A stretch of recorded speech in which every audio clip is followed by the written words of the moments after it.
I'm here with Justin Lienhard, Brandon Harrell. My name is Drew Haas with the It Must Be Nice podcast. Welcome, brother. And what's the name of your gym?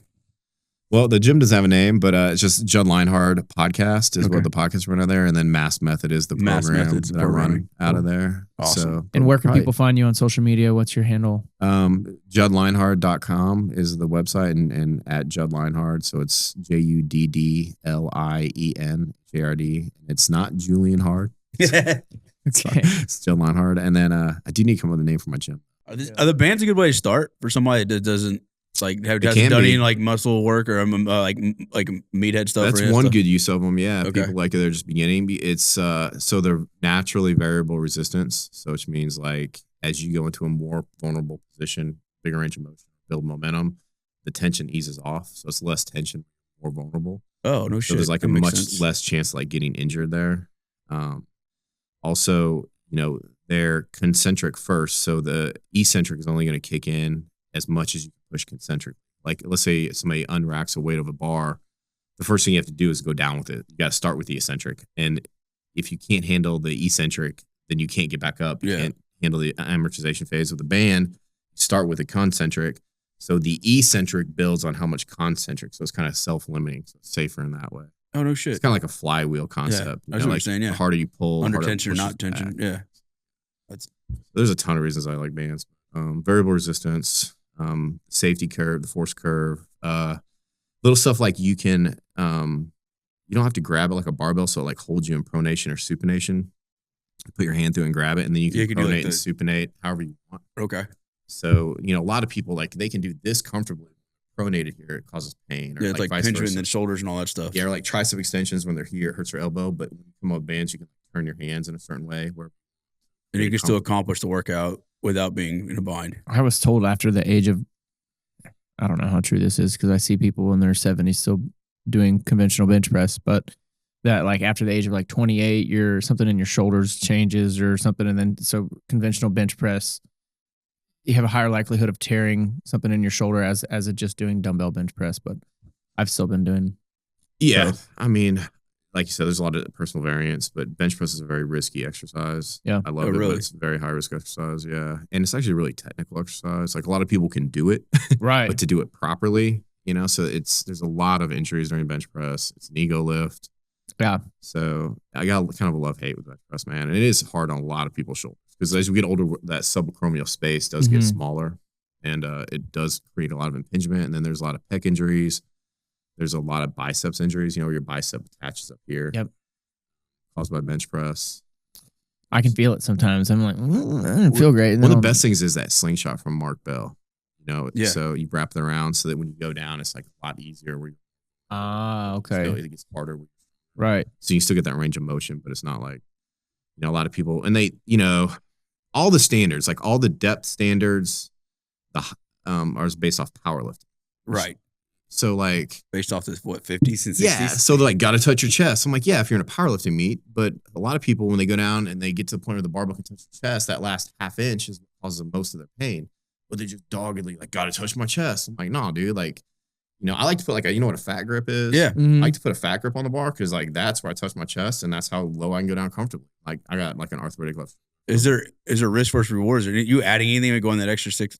Yeah, you add a little bit, but it's like risk reward, like you said. Like, is that little bit that you get from a little bit more stretch? Is it worth causing you pain or something flaring up, or you popping a bicep tendon off the bone? Right. Whereas, like if I'm doing like incline dumbbell press, like I can go deep with that, and it feels perfectly fine because I can come Tuck in your elbows more, exactly. turn your hands. Yeah. But I don't want to hate on bench press too much. But like people like you have to bench press or you have to squat. It's like what if you got like a neck issue, C7 issue, or you can't get your shoulders back there? Right. And then it's or what if you don't have the ankle mobility? I tell people all the time, I'm like, if something hurts, there's 10 different other ways that you can hit the same muscle grouping that doesn't hurt. Like, most of people like, I like Zercher squats because they're easy to teach and learn. And most people can go down pretty low with a Zercher. I don't even know what that is. It's like you hold the bar like this. Oh, okay. Yeah. So you can change your torso angle. You can make it how you need it to get down low. It's really easy to teach. And they're like so adamant. No, you have to back squat. And I look at the page and they're like 30 years old. It's like, well, wait till you get to be like 45 years old. Right. Yeah. Exactly. You know? And then you can't back squat without like tearing up your C7 or your rotator cuff or whatever. They're like, well, you should get the mobility back. Well, it's like some people have arthritis, some people have degenerative disc. Like, it fucking happens. Some people broke their back and all these other different things that go on to it.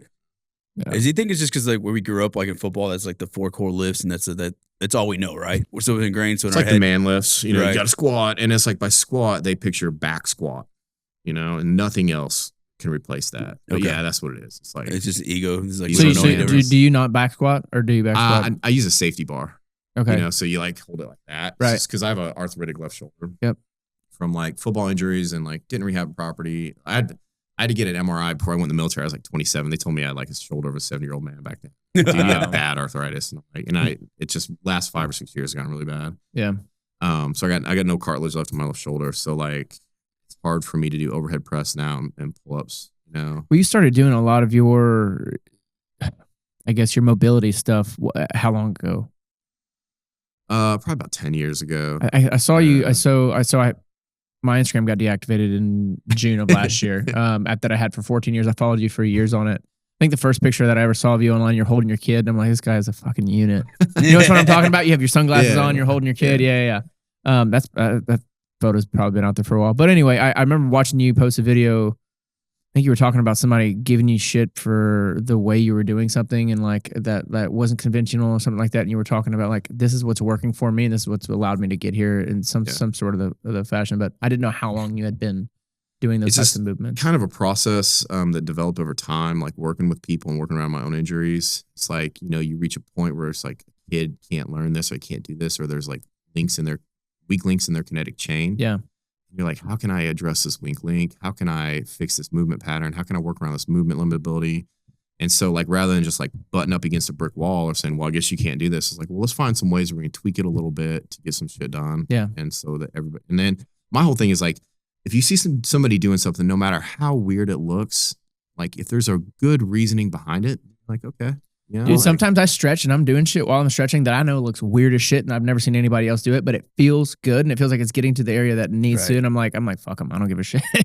Yeah. The other thing is like people are actually getting in there doing something. Like a lot of people are sitting on that. Like a lot of your comments. I mean, you can tell me if I'm right or wrong. Like dudes had never worked out or never trained or done anything, and they're like, well, it doesn't look right, so that's got to be wrong. You know, I mean, that's the baseline. You were this was years ago, by the way, when I saw this post. You were responding to a comment, I think, or something of the sort. Fitness is weird, man, because it's like fitness is an area of expertise like any other area, like dentistry or electrical engineer, anything, right?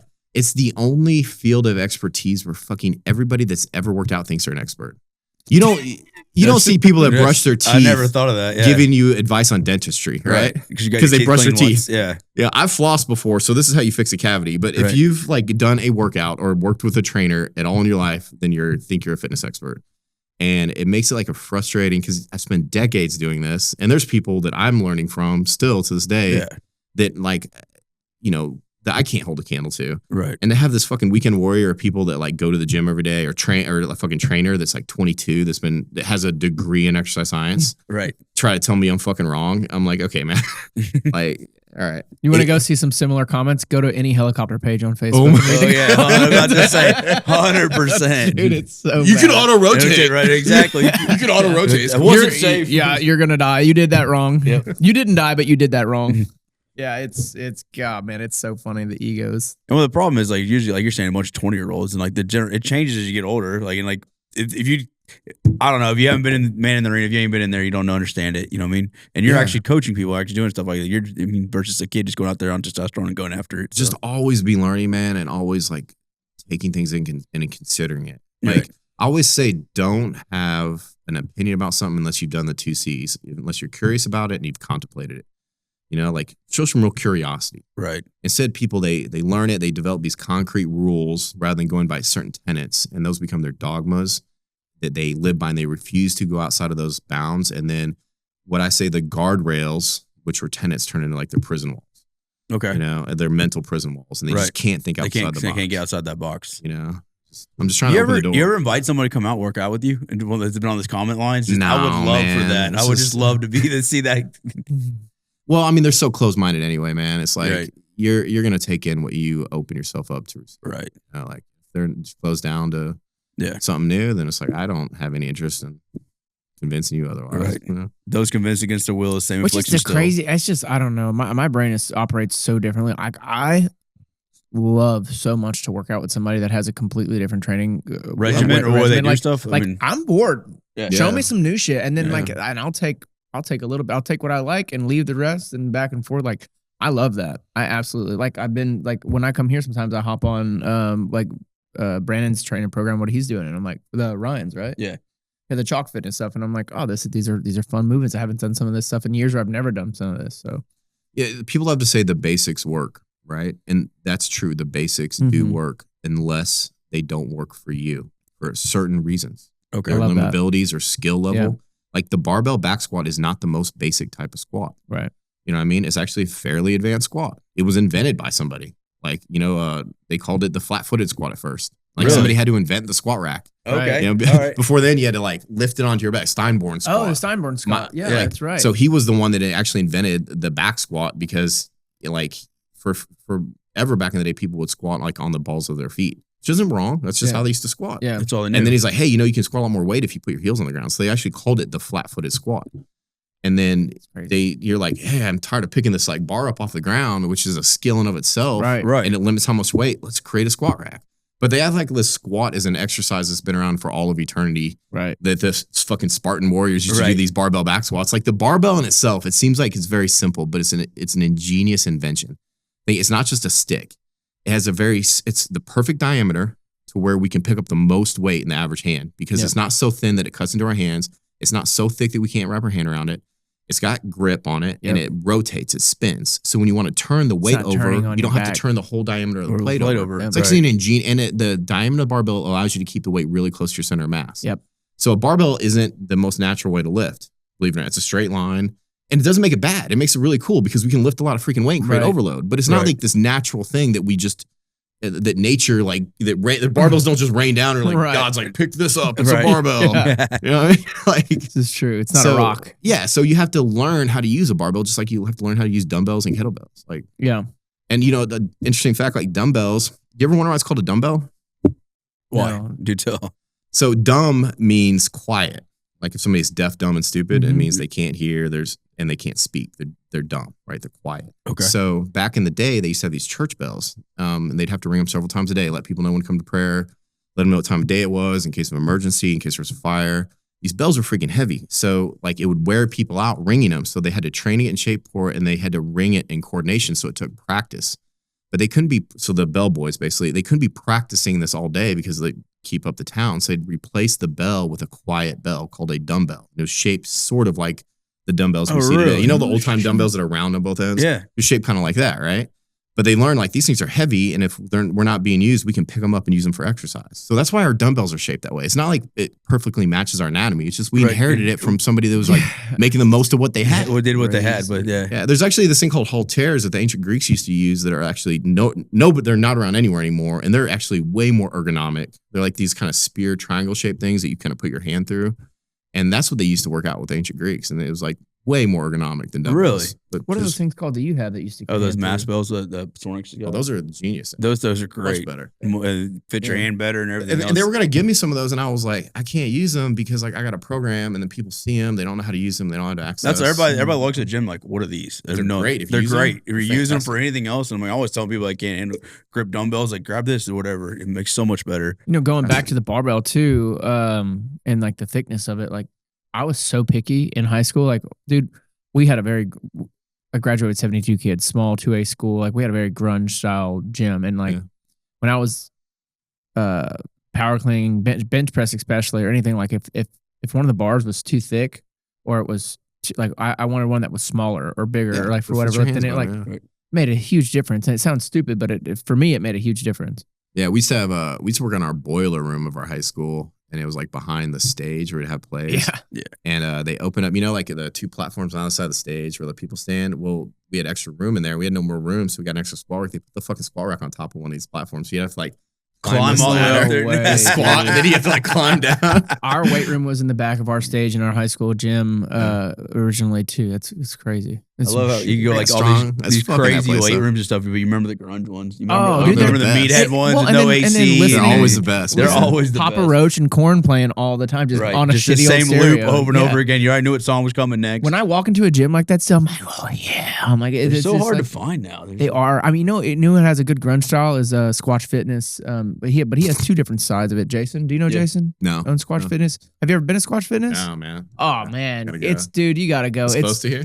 Yeah, it's East Austin. It's not far from you at all, man. It's not bad at all. And the people in the community there are just next level. Just I don't know. I love it. But he also has it's like a compound there. Like at one point in time, you could go shoot your compound bow and everything back there. But they're building something there now. But like has an outdoor spot. He has the grunge style fitness side of it, and then he has like a whole nother area where it's like super nice, clean gym. And he did that so the people that wanted to go lift with their shirt off and like be like just go sweat and be nasty meathead, you could go do it over here. But if you didn't like that, you could go over here too. So it's cool. I like it. You've been to Squatch? Oh yeah, it's pretty cool. Yeah, I like it.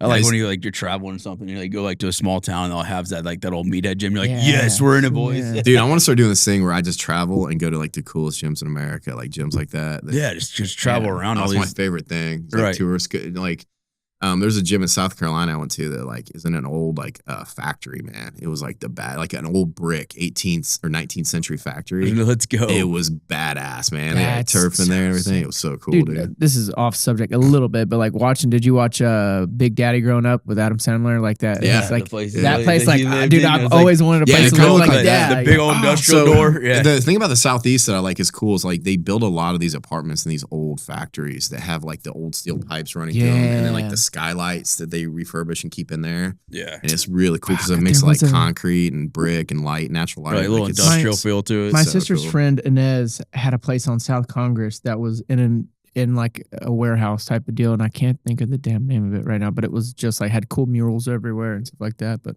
in New Orleans, I went to this place that had it was in an old church, man. It's super cool. I think it was called Church Gym. I think I've seen pictures of this thing. It got the stained glass in there and like comes. Oh, it's so epic. That's cool.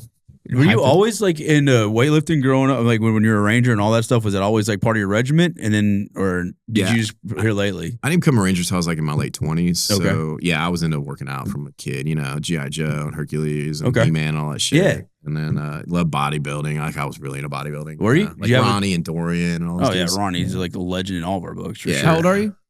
46. 46. Yeah. Okay. So, I grew up on Dorian Yates and Ronnie Coleman and all those guys. You don't realize what it takes for those boys to get that big and to keep it and the amount of calories they got to eat and like everybody's like, it's steroids. I'm like, I would give you all the free steroids in the world, try to hold a candle to that, dude. You only have so many androgen receptors, man. And like you can take more and more, and then after a while it's just more and more side effects. Right. That's all you're gonna get. You see dudes at the gym every day and they're on an ungodly amount of shit and they look like garbage. Like, nobody thinks that steroids. Nobody that's honest about themselves thinks that steroids don't offer an enormous advantage to your training, right? Especially if you train hard and you have the genetic profile to take advantage of those steroids. But those dudes are so genetically gifted anyway. Right. They're so consistent with their training, which most people aren't. The biggest thing, they're consistent with their diet. Yeah, and for decades. And then they take way more than just steroids. They take insulin and HGH and like... But those dudes, I mean, that's what they're into, and people think that anybody can just like look like that. No, there's no way. There's like no fucking way. The genetics, like the muscle symmetry and all that stuff. When were you able to put on muscle at that level and everything else? It's just such a. And some of those dudes back in the day, like kind of Arnold, they took steroids, but it wasn't a ton, man. Yeah. Those dudes look way better than 99% of dudes at gyms taking a massive amount. You know what I mean? Yeah. What do you think about peptides? I don't know. I take some. I just took some. I took some NAD today, but I take it just for. I've been taking it for about 2.5 weeks now. I struggle with ADHD, but I will say, like, I had some family shit happen in December, and then I was drinking really heavy for like 3 weeks, kind of dealing with it. Stopped drinking, stopped doing nicotine for the most part. Like I put one in yesterday at Dearly's, but then I went to food and sugar. Bad. And then my mental fog just got so bad. And then I run a business and it was just like where I couldn't even function some days. And a friend suggested taking NAD and started taking it. And at first I wasn't sure how I felt about it because I felt like anxious and I was like, oh, holy shit. Found out I did it, like I injected it too fast. I don't fucking know. I don't doubt that shit. So, but man, it's been 3 weeks now, and my clarity has been. I haven't felt the need to drink as much caffeine or take any stimulants of any kind. Like, I just been a lot more clear, and I think if I clean my diet up, it'll really be nice. I think peptides are part of like a broader category of people they're realizing now that like we can bypass some of these drugs that cause both like anabolic and androgenic side effects. Yeah, exactly. And rely on like downstream effect of them, go straight kind of to the source, like how things are transcribed and made in your body and whatnot. Right, yeah, and like we can really affect mitochondrial health and stuff. I think it's just the beginning of a whole, and then we can affect like genetic expression now. We're getting to that point where, you know, even some of these things like the GLP-1 agonists that got a bad name, kind of realizing if they're done appropriately, and they have some offshoots of those now that have fewer side effects and stuff, that it can really affect like metabolic health and appetite and brain clarity and stuff. It's like a whole new world. It's just starting, man. Yeah. And crazy. People, you know, they're like, it's cheating. It's like, yeah, okay. Who the fuck are you competing with, first of all? Right. It's only cheating if you feel like you're competing with people that aren't competing with you. Right. Secondly, these people, they're busy, they're confused.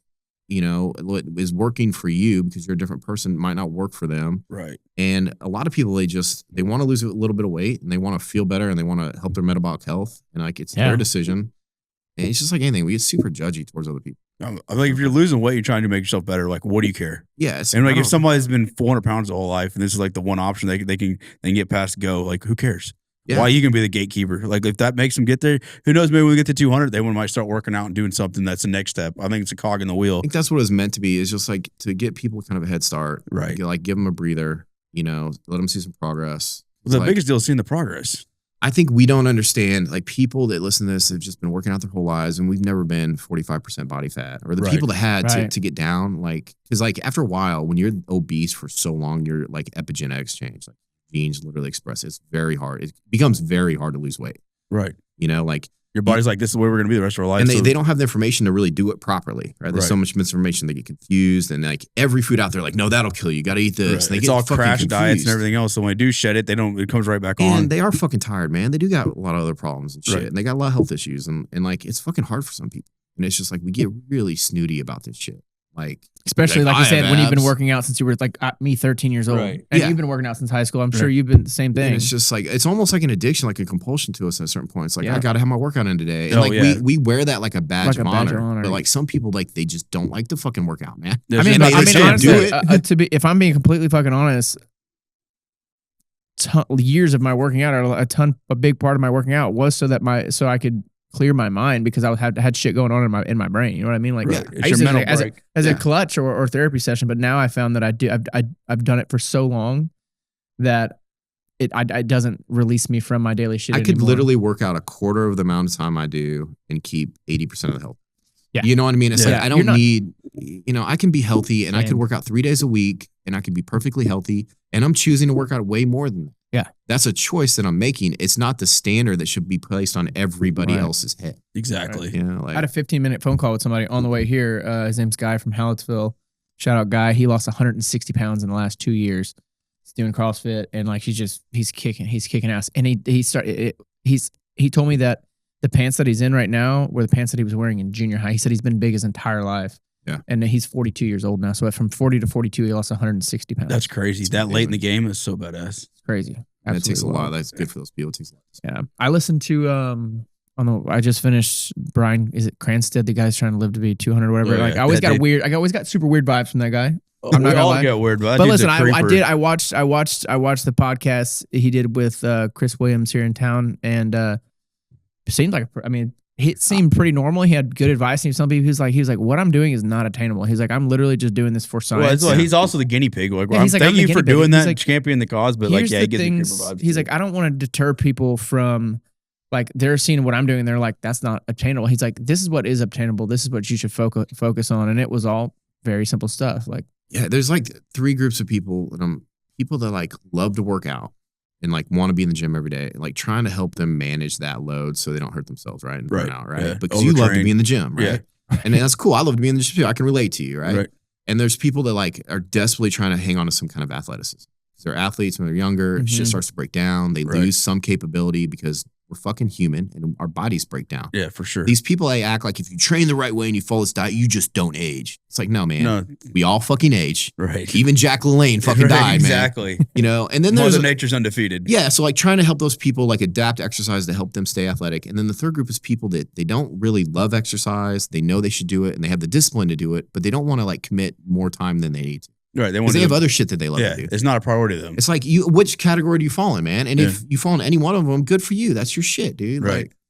Like, people are just fucking weird, man. Like this is, and everybody online, they take themselves way too fucking serious. Oh, they think they've got the magic elixir and they got it figured out. And we're all convinced, like, if I only lived in the 1600s or 1500s, I'd be a gladiator. Right. You know, gladiators, I guess, were around in like, you know, 170s BC or whatever. But it's like, if only I lived in another time. Instead, you're like a, you know, fucking assistant manager at Target. Right, know? exactly. Like, oh, yeah, that's the reason. It was the environment that messed you up. That's what it is. It's where you're at now. I can't stand the victim mentality. I'm so sorry, though. I can't do that either. And everybody's so serious. You make a joke and not me. I raised my kids to be fucking leaders. I'm like, okay, yeah, we get it, dude. You're that guy. You're Mr. Alpha. Okay. We get it. You beat the curve. What do you do for a job again? Exactly. Like, okay, we're a leader. Yeah. Like, what do you say to older people that want to get into working out? Like people are like, let's say they haven't been working out and like they see all this new, they like, I gotta do better, you know?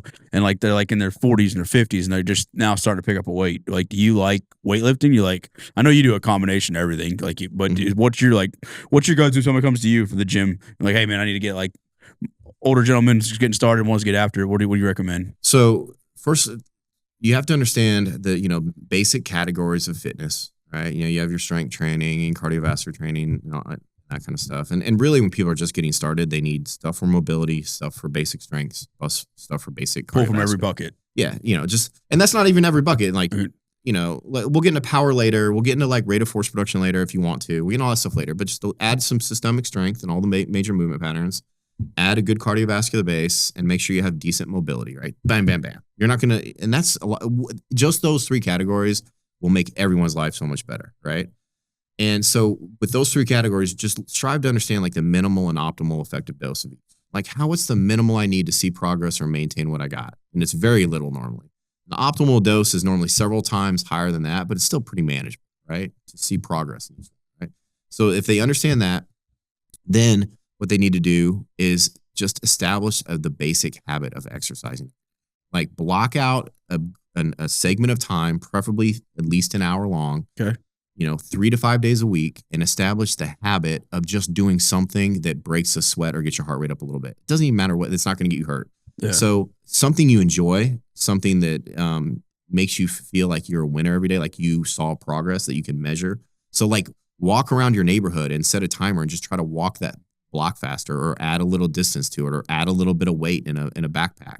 So walking is a great way for people to get into fitness, you know, because the thing is like we scoff at walking, but it's a great way to stay fit and everybody almost. That's what I tell everybody. Like that's the walking does wonders. And people, it's like the easiest low hanging fruit. And nobody wants to mess with it. And and just establish that habit. That's the most important thing. And once you establish that habit, and then you can just build on that. And like the things that seem daunting to you now, if you just slowly add in stuff, because you'll know, like after you've been walking, you're like, I want to try something else.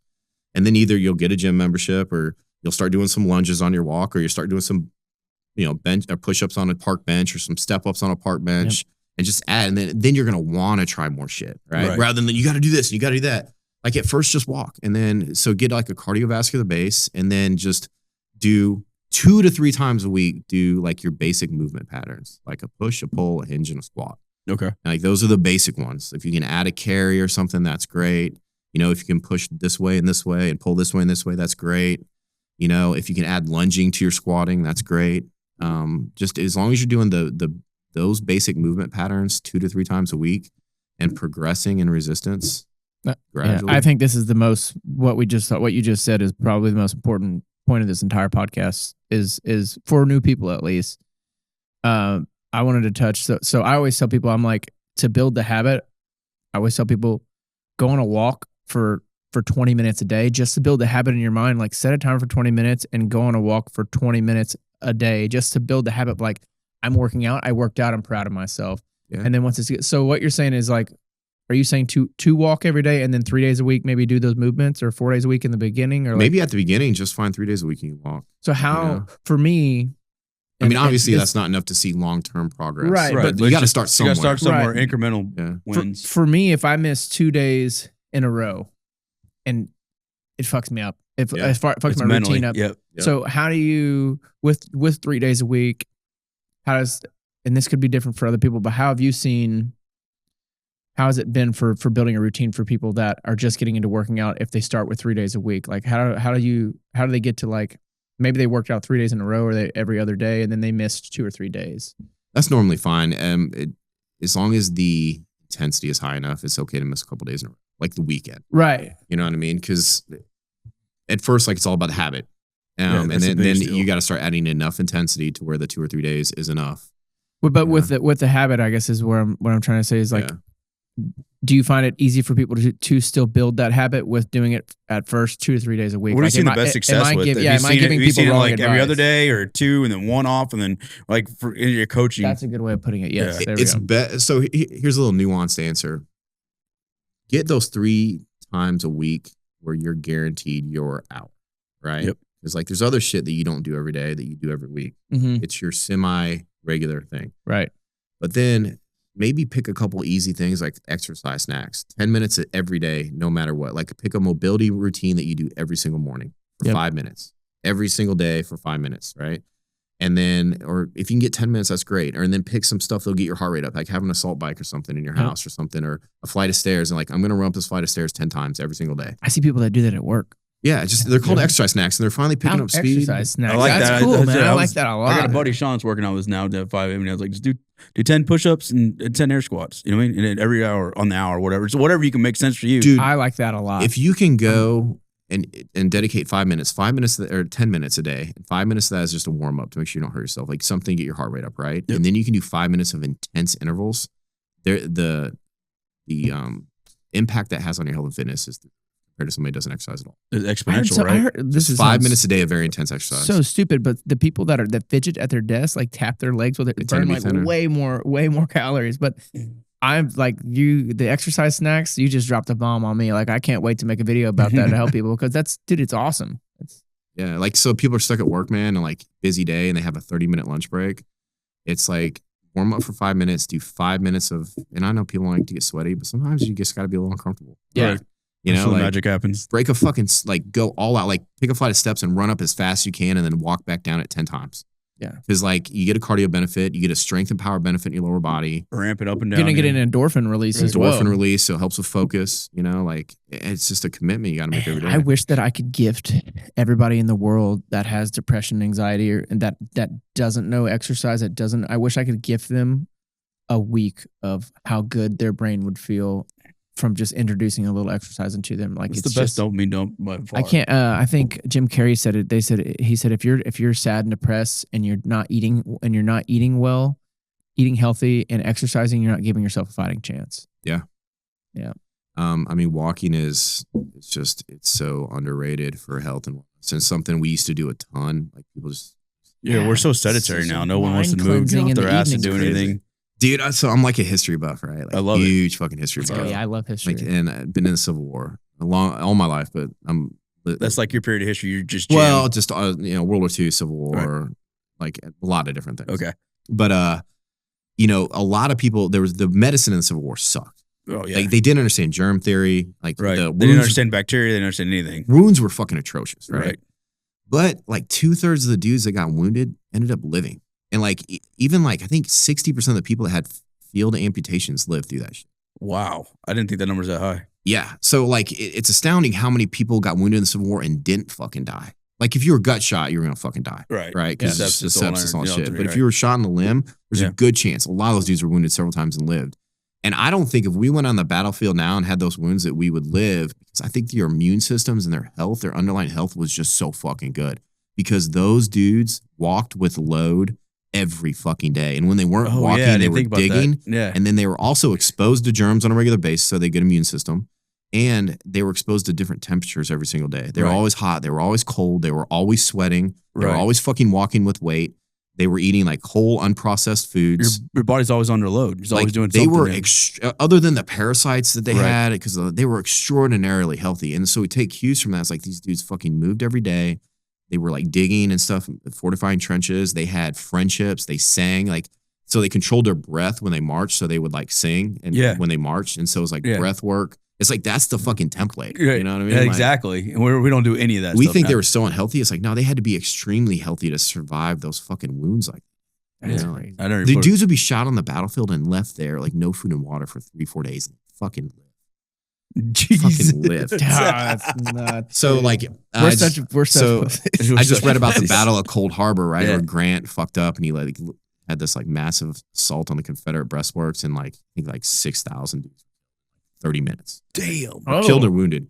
And Grant was cool in a lot of ways, but he had this thing where like he wouldn't call for a truce to go get the wounded. It was like a pride thing. It was a pride right? thing. I remember that. And so he'd leave those dudes out there. He left those dudes out there for 4 days. And those dudes, like there were moans and shit for 3 days before those dudes finally died.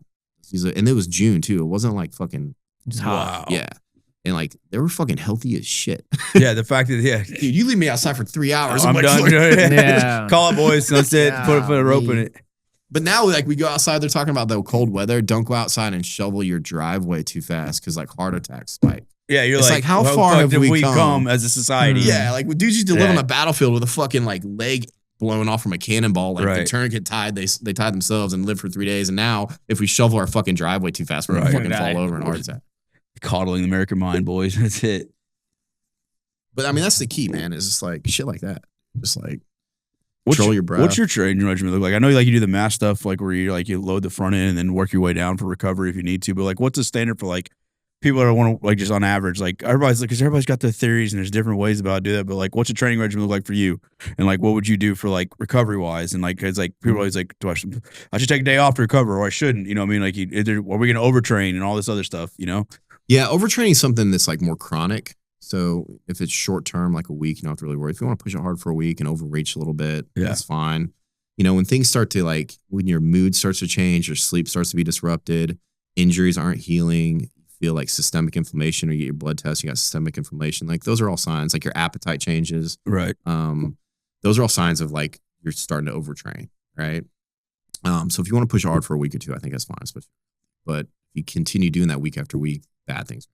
What do you think about 75 hard? Like, so when I do 75 hard, I mean, granted it's only for 75 days, but when I do it, my second workout, I mean, I might do a hard workout in the morning, but my second workout might have a 20-pound vest on and I'm just rucking for 45 I think that's minutes. what that's meant to be, you know, or the second workout is just like interval training where it's like a few short bursts of intensity and then you're kind of done. Right. And then something like that's probably fine. That's very sustainable. Yeah. 75 hard is just a good way to live, period. Yeah. You know, it takes a lot of discipline, but it's a good way to live, period. Like, you know, it's very flexible. It doesn't tell you how you have to work out. It just says 2 workouts a day. 1 has to be outside. I mean, that's right. You got to drink a gallon of water a day. And the walking, I mean, sometimes mine were just a walk outside and it would break I would always do them in the evening. It would break my workday up between it's wind down time. Yeah. I'd be walking to I'm like, I love walking, man. This is great. Well, I think that's another thing too. People think you have to like, work out insanely hard or resting. And there's a lot of times when your workouts should be kind of low intensity, skill work, break a sweat, kind of regen, things like that. And then first of all, people don't really understand intensity. They think hard is intense. Right. Yeah. So if you run a 400-meter sprint, that is very hard. It's only moderately intense though, because at any one point in that run, if you're being chased by a fucking bear, probably run a little faster for like at least 20 meters. For sure. Right. So intensity wise, it's moderately intense, very hard. Yeah. And so miles kind of the same way. Like a mile run is extremely hard, right? All out. It's not very intense. Right. But a 20-meter all-out sprint is extremely intense. It's everything you got. There's 2 things. You can do a lot more hard work than you can do intense work. And you need a lot more hard work if you want to see like metabolic benefits. So long term. So you can do a lot more 400-meter repeats than you can 40-yard all-out dashes. Yeah. This is extremely insightful. This is great. I mean, to see progress in that area. Yeah. Like you can do a lot of as many 40-yard dashes you want. You're not going to get faster. Yeah. So if you want to see progress, the true intense work needs to be very low volume. And the problem is people never really do true intense work. They do a lot of hard work. Right. You know, they'll do sets of 20 back squat. It's brutally hard, but they'll shy away from the sets of 3 and 4 back squat where they're reaching they'll actually build strength. You know? Exactly. Or they want to get faster, so they'll go out and they'll run like 30, 40s. And it's like, well, that's conditioning. That's a very hard workout. You're going to get in great shape doing that. You're probably going to get hurt. You're going to get great shape. But if you want to get faster, do a lot of drills that work on your mechanics. and then do a couple really good sprints and then take a break. Right. Like, So would intensity? Everything you're saying right now that's new to me. Like that makes a lot of sense though. Like would intensity be like if I ran a 40-yard dash but I was pulling a sled? yeah, you could do that. Yeah. Like I mean, I'm just basically for intensity is example, like at any one point in time, could you work harder and how much harder could you? right. It's like hitting A the salt red bike line. or something like Yeah, that. you're Like you're just 95 going as hard as you can go on a Saw salt back bike. all out, that's pretty intense. Yeah. You know what I mean? Because you can't, anything your time you're going all out on something, it's Yeah. intensity. And then it's going to have an impact on your central nervous system, good and bad. So you can't handle as much volume, but it leads to systemic changes and short duration performance. Okay.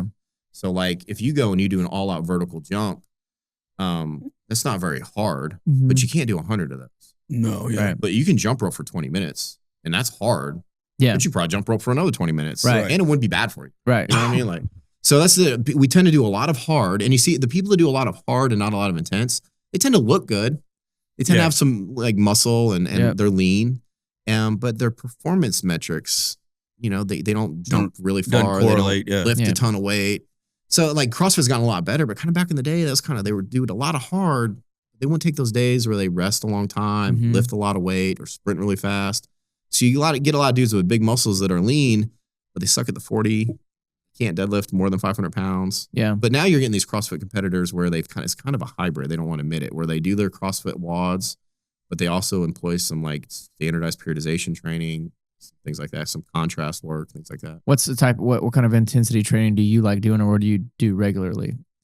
So it's like the undulating neural loading. Well, I'll start off with some short duration, very high intensity stuff early in my microcycle in my week, and then I'll kind of taper it down throughout the rest of the week. So I'll give myself 3 or 4 days in a row where I'm still working out, but it's kind of lower intensity stuff. Yeah. So it gives my nervous system a prolonged super recovery. Yeah. From the intensity stuff early in the week. So I kind of overreach a little early in the week, and I kind of look for performance degradations after that 3 or 4 days of training. So I kind of like to go like high, like very high, very low to give myself a short break, high again. So after 4 days, I've done like 3 high days. Yeah. And then like my grip strength starts to go down. Like I start to get moody. Yeah. So like I've done damage to my system. Right. Where so like I've experienced that drop. So in now performance. it needs to heal, and then now you need a prolonged period of time. You know, What's a high workout for you?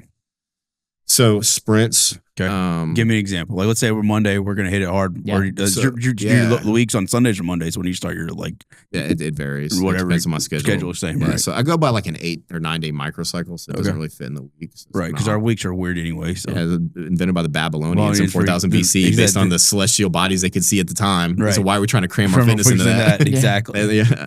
They weren't invented by sports scientists. So, basically, my first day of the training week, a lot of times, it depends on what I'm doing at the time. Like right now, I'm doing like a push-pull leg split. So it's like, I don't really sprint right much. I do my speed drills, but I'm not really sprinting right now. Right. So, but if like, let's say I'm more balanced, I'll do some kind of sprint, whether that's 60-yard sprints or incline sprints or something early in the week. So what I'll do there, the workout itself lasts about an hour and a half, but like 45 to 50 minutes of that is just speed drills, mobility drills, some easy jumping, prepping. And then I kind of ramp up by doing like high knees, butt kick, adding speed, some like bounding. And then I'm only probably doing, you know, the if I'm doing part for like 20, 30 minutes. Yeah. So if I'm doing, and with so a the long 45 break, minutes, there's like a warm up, get your body loosened up, get everything changed. And it's not just a warm up. We're also just do fucking jumping jacks. Like I'm practicing my movement patterns. I'm building tissue quality. I'm building elastic principles, things like that. I am getting my heart rate up and I'm getting a good workout in. Right. I'm not working very hard though. I'm taking long breaks. You know, my heart rate averages probably like, 60% of my max during that time. Okay. That's what people don't realize. True good speed training, a lot of it's not super intense. And then at the end, what I'll do is like, let's say I'm running 60-meter sprints that day. It'll be all out, maybe 4 reps tops, but I'll take like a 5 or 6 minute break in between. Oh, wow. Because like your ATP can replenish fairly quickly and you can get back up to about 90% of what you can do within a minute or two. Right. That last 10% takes a long time. Okay. So if you really want to enhance your speed, you got to get better quality reps, but fewer reps in general. Holy shit. So it always seems like ass backwards where everybody's ever So taught if you us. go run 2060s, yeah, man, that's a hell of a workout. You're going to be in good shape. And it's you good. didn't get any faster. You didn't get a lick faster. And it's going to be really hard to recover from that. But if I do my 460s, I feel pretty good the next day. Yeah. You know? And or if I'm doing like shorter hill sprints, like 20s on an incline, I might do 10 of those. Yeah. you know, but I'm resting 2 or 3 minutes in between. And I'm checking my phone, I'm relaxing, I'm breathing Chill, a yeah, little bit, right. you know, like everybody's like, he's not working hard. And then I run my 20 and I run my 20 faster than you do. And Right. that's what matters. Right. You know, Yeah. you can run 10 20s slow, or I can run, you know, you can run 120 slow, I can run 10 20s really fast. Like what's our purpose here? What's our intent? What's the overall goal? Yeah. Do you want to be able to run 20s all day? Then run 20s all day. Yeah. You want to be able to run 120 really fast, run that shit really fast, and then rest. Yeah. Then maybe repeat it a couple times and give yourself a break, right?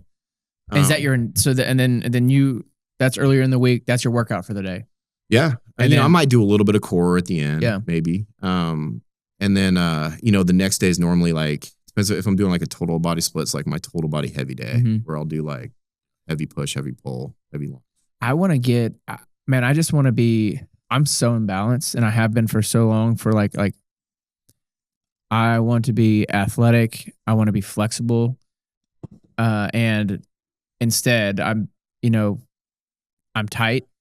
I watch myself sprint in videos sometimes. Like when we are sprinting, I'm like, oh my God. I look like, and I have for a long time. I've just been, my hips and my lower back have been tight, but I'm like, I look like a brick trying to run. Like it's not fluid. And I want to be, I started doing Muay Thai a couple of years ago, and then I started getting more, I watched my body change. My body changed so much, but I haven't trained in a couple of years now. But I don't know. I would love to be well-rounded. So like, it just seems like my workouts are half-ass. I've been doing it for so long. I go to the gym. I can get a damn good workout in, but I don't have a program. I lift until failure, usually on my last set of whatever I'm doing, and that could be completely ass backwards. No, I mean, it's good. I mean, I don't know. sprinting is very unique, and to be a good sprinter, you have to train sprinting. Yeah. But to train sprinting doesn't mean just go out and run fast. So if you look at how like sprinters train, they'll do a few fast runs a week. Yeah. A week. A lot of their shit is tempo sprints, technique work, Yeah. speed drills, rapid stretch shortening cycle type working, mobility drills. Like stretching helps, but it's there's a difference between being flexible and being mobile. Like being mobile, you have to have a good range of motion under load dynamically, right? And so like if you want to look better when you sprint, it starts with speed drills that mimic parts of that sprint, and then you build up probably your front side first, being able to get good knee height while maintaining tall hips and good posture. And then you got to slowly add that backside mobility to it, which like letting your knee travel further past your hip behind you, things like that. So go ahead. there's a lot of like sprint specific drills to be a good sprinter. Would you recommend, like, for a lot of people, like we want to work in more mobility in our workouts and stuff like that? Would you recommend actually getting a coach for that? Especially like your older age, like tear hamstrings and do all that stuff, or would For you sprinting? Yeah, for like just in general, like over like plyo stuff, all that stuff. Like you see like the rope ladders, all that easy stuff. Like just be more mobile. Not even like we're not trying to do speed drills by any means. Like, I want to incorporate it into my training. Yeah. I think everybody should work with a professional if it's within their financial means, but a lot of people just can't. I mean, it's $130 an hour to get a good one, and then if you don't get a good one, good luck. Right. So yeah, you got to do a lot on YouTube, and you got to listen to your body and be very, and progress very slowly into these things, very deliberately. Spend time at each phase. Don't be in a hurry. Okay. The cool thing about speed training is since most of it isn't crazy intense, it's actually a really good like cardio workout, like a moderate intensity interval training. Yeah, it's like really good. A good zone 2 type stuff. Yeah, because like you'll do like a 20-second drill, rest for about a minute, and your heart rate's still kind of up, and do it again. And then over an hour and a half, you get a pretty good cardio workout, and you feel really good afterwards. So there's a lot of benefits to speed training other than just getting faster. Yeah. Right. I mean, I'm assuming you wouldn't be doing it just to be getting faster. I mean, what, like, as humans, is it one of the best? Is it one of the best things that we could be doing for our health? Like I know sprinting, I've read, raises your HGH levels up to an hour after, or whatever it is. Like I've seen a bunch of it's probably the best thing that humans can do. If you got to do one thing, it's to go out and run full speed today. That would be very stupid. So I don't recommend people go out and sprint. If you can get to the point where you can sprint safely, yes. But there's a lot of things leading up to full speed sprinting that offer a ton of benefits too. And sprinting is like the best thing you can do for your nervous system. It's like the tide that raises all ships. Yeah. Oh, wow. I didn't come up with that. I can't continue the dude's name that did, but it's great. Like think of it as central nervous system training. Yeah. There's nothing that's more metabolically or demanding or more demanding on your central nervous system per second of work.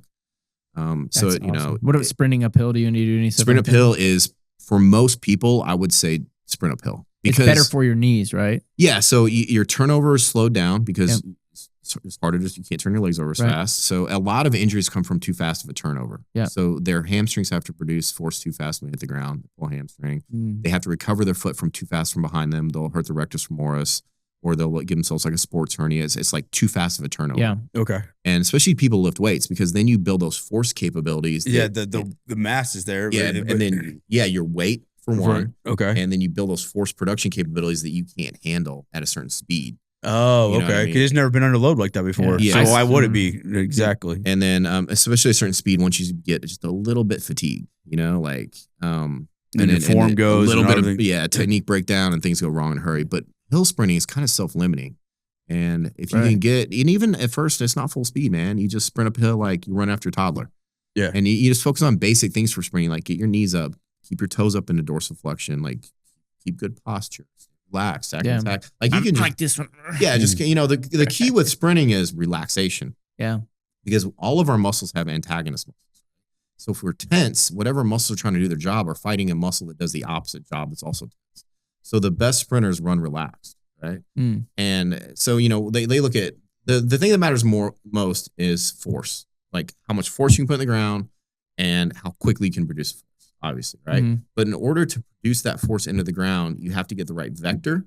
So Yep. vector matters. And to do all that, you have to be able to synchronize all your muscles so they're contracting and relaxing in unison and not working against each other. Dude, my stomach is so for a couple of weeks I started sprinting. I would do and I know now that I was probably doing too many, but I was doing, well, I say that I was doing 10 40-yard dashes a week, and I would start, and the first 5 would be I'd start really slow, and then I'd get a little faster, and then I'd do 5 like all out. That's pretty good though, but I would stretch my ass off before, but then I found out like I maybe was stretching too much before I was.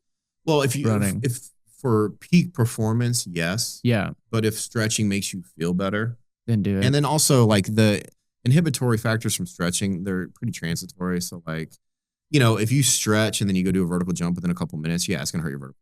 But if you stretch and then you do a dynamic warm up, then you sprint or jump, it's not gonna affect you. Okay. Like I'm not a huge fan of static stretching, more dynamic stretching, but if you like static For those stretching, that don't know what dynamic and static are, can you explain yeah, that? it's down more for like us. you're just going through motions at long lengths slowly is like dynamic Right. stretching. Versus just touching your toes. And Yeah, stuff. or like, there's things called PNF stretching or pails and rails. Google that shit. But it's probably better than static stretching too.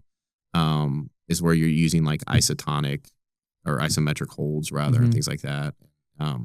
Things like reciprocal inhibition and things like that to get better range of motion. But yeah, before you sprint, like most speed coaches, very few of them are going to have you static stretch. You're going to go through a dynamic, which would be like you're swinging your leg or you're doing butt kicks or like that's world's greatest stretch where you go down and you're moving. Yeah. I think of like yoga, but you're like you're moving the whole Lunges. time. Do you have a side dynamic stretch work routine you would do every time or no? Did it Yeah, change pretty per- much. I do the same. Like, and what is unless it? something's hurting, I'll always do walking lunges really slow and deliberately. Okay. I'll always do side lunges. How like, much? I'm just trying to like for us. 3 or 4 sets of 6 to 8 reps each leg, maybe Okay. if I'm really sore. Right. Then like some alternating side lunges, maybe 2 or 3 sets of 6 to 8 reps of those. And then I'll do some like a med ball toss where I'll toss it up and I'll kind of catch it with a straight leg, alternating legs, kind of get my hamstrings prepped a little bit. Okay. And then I'll do some front to back and side to side leg swings. And I've got my own ways of doing all that shit. Yeah, no, for sure. I'm just saying like this overall 1,000-foot view. And then I'll kind of like do this thing where I like bring my knee up and I like internally rotate and I wrap around my body, and it kind I've of gets, seen you do that. in the yeah. video So it's before. like and those are kind of just my standards. And Yeah. then I'll add stuff if something's super tight, like I'll hold it isometrically. So like if something's hurting you, an what I- isometric hold is. yeah, I always tell people like go down to where it's hurting you and just hold it for a few seconds, like 45 seconds. And if it starts to feel better and you feel like you go into a deeper range of motion, then you can probably train breathe that into day. it, get it. Yeah. If Okay. it starts to feel worse, it's probably a red flag.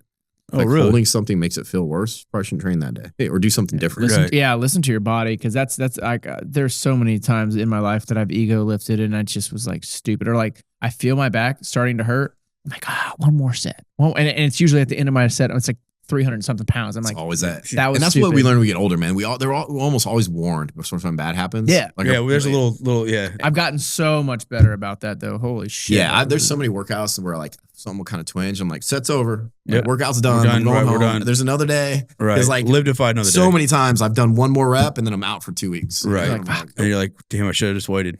Before my ADD brain forgets this, I wanted to ask you if this is true or not.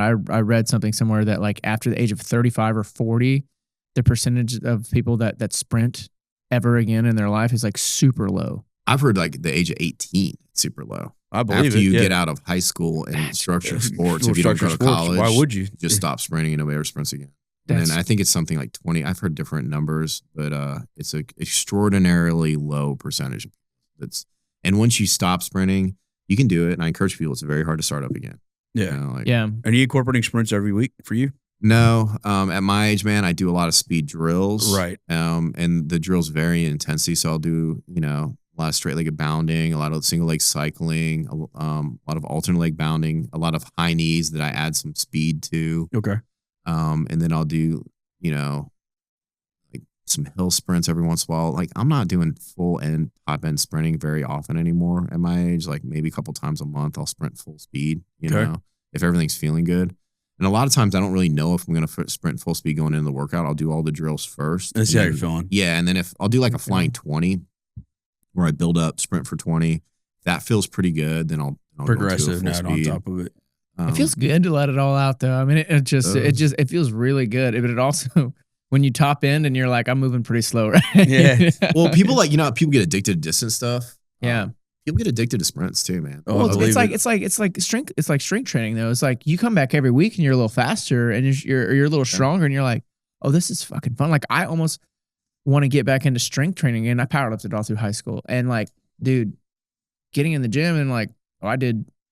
And then like if you once were really strong too, or if you've never lifted ever before, dude, you're gonna get so strong so People fast. It's have so described fun. it to me. I know what they're talking about, but I feel twitchy. It starts to feel like Yeah. like Yeah. snappy. I got that's a good feeling. It feels young because that's a young feeling. You look at young people, they're real twitchy. Right. And you look at old people, they lose their twitch. And that's the essence of athleticism, twitch. Right. Yeah. And it's like sprinting kind of gets it back a little. That fast twitch. Whole different muscle grouping, by the way. It You feels have good, like training with my 18-year-old kids and stuff, like high school athletes and college athletes, and I'll go out on something, put a little juke on them or something. Yeah. And they're Right. like, whoa. Whoa, you still got it, boy. Yeah, man. Yeah. That's what I want to be, man. I just want to be. I want to be in my 50s, 60s. I just can't do it as much as those kids. Right. If I had to do like what they did volume wise, I wouldn't be able to handle it. right. Yeah, but you're pretty damn explosive. I mean, that's one of the coolest things about your size. Like, no one realizes how fast you are and twitchy you are. It's like, it's pretty impressive. And a lot of that, man, is just, it's part of my job. So I'm just teaching the speed drills not so much anymore. This influencer shit happened, but like, every day I'm teaching speed drills. Every day I'm demonstrating jumps. Like, every day I'm like catching a football with the kids. It's just like a lot of kind of low intensity work too. Like, Okay. that's the biggest thing they make a mistake about is it's just high intensity. It's like, no, man, you need your low intensity athletic Yeah, training you got to too. build the foundation to get to this point. Yeah, you go out and play some pickup basketball every once in a while. Like do your speed drills, like, jump some rope. Right. Like not everything's like all out balls to the wall. Dude, how do you stay? And I know you're stretching and doing everything, but how do you stay like with the amount of muscle mass that you have? How are you keeping your muscles from just being locked down? Like I'm in pain sitting here right now because I've been grinding and living in a camper at my place right now, trying to build a business and like putting all my money towards that. And like I've been living in the camper for about 10 months now. Really shitty mattress, and like my back is so fucked up.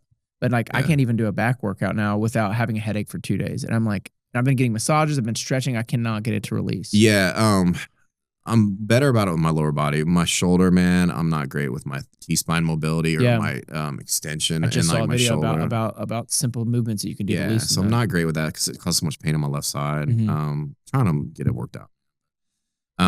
The best way is that I recommend is just pick up a couple animal flows that you like. Mhm. Just do some animal flows daily. Like cat cows and like. Well, those are good too, but what are animal flows? it's kind of on your feet or like crawling and bear crawls and like Okay. kick throughs, like some crab walking and Okay. things like that.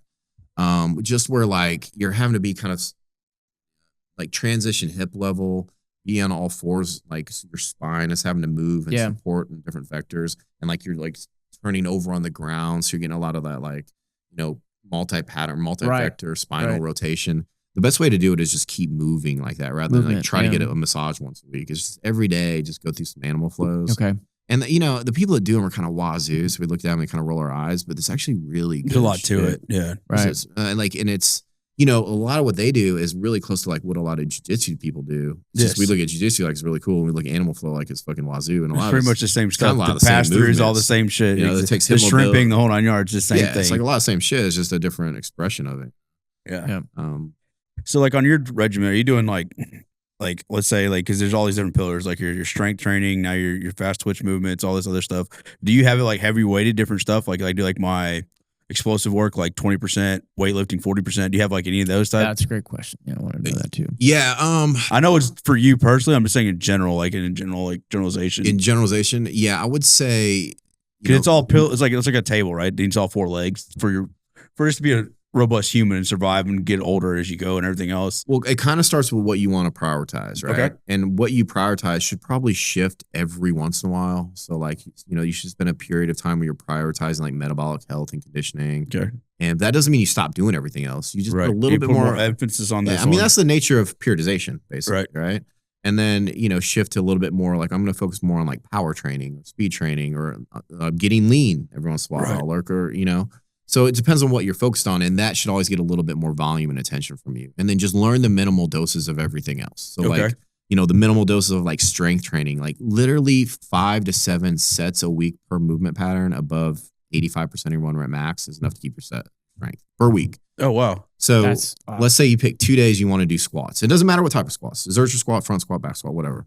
You do your 3 sets kind of warming up, and you do 2 sets above 85% one day, 2 to 3, and then 2 to 3 sets another day, and that's enough to keep your squat strength. I didn't know that. It's and that's literally something somewhere between like 5 and 7 sets a week. Okay. And so if you just do that with all your major movement patterns, you can keep your strength while you dedicate for a period of time more energy to other things. Dude, like power. that is so helpful because I feel lost on that sometimes because like I want to do this, but I don't want to lose this. Or I want to do this, but I don't want to lose that. Like that's always an internal struggle The for me. really So, like, cool part is there's 2 cool things. Is first of all, like what I said, it takes very little volume as long as the intensity is high to maintain what you got. Very little. Like if you just spend 3 to 5 seconds per week at top speed, you won't lose any top speed. 3 to 5 seconds per week at top speed. But you have to get to top speed. Right. Okay. So, that's like 260s a week, Mm-hmm.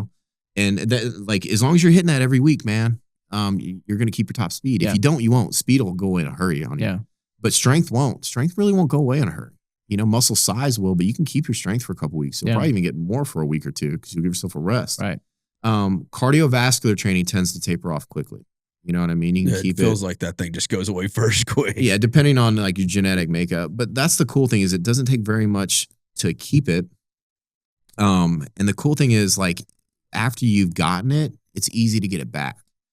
So that's why your body knows it's been there and we can get back to it. Memory, whatever else. Yeah. So like that's why I encourage people to like take some time to dedicate to really increasing your performance in one area, even if it means you temporarily lose a little bit of performance in other areas. Because once you get there, it's way easier to get back. Like if you've never run a sub 6 minute mile, it's gonna be really hard for you.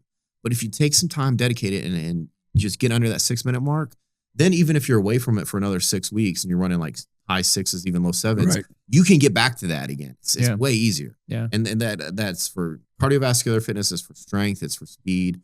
So like take some time and see how much you can really squat for a while. And then because once you're there, you can always get back.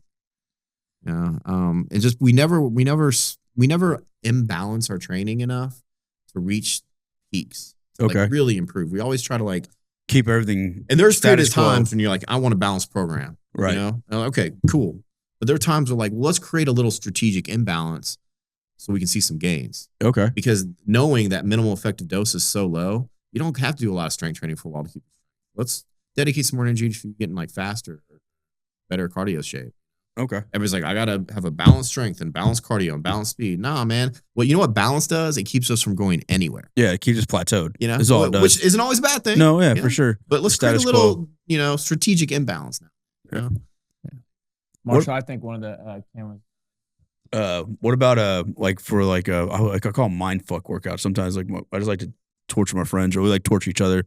Like I know there's no like what's the word I'm like physical benefit out of physical benefit, but it's more of like a mind fuck. Like we can get through, we can survive this grueling deal, whatever it is. Yeah. Like how often should we be doing those? Like it's like is it too much to overtrain and all that stuff, or is it like I'm just curious. Like I know like there's no makes me feel good mentally. Yeah, when we get done with all it is. If you don't want to do that stuff, I guess you don't have to. Right. But don't act like there's not benefit there to just doing a really fucking grueling workout, right? Okay.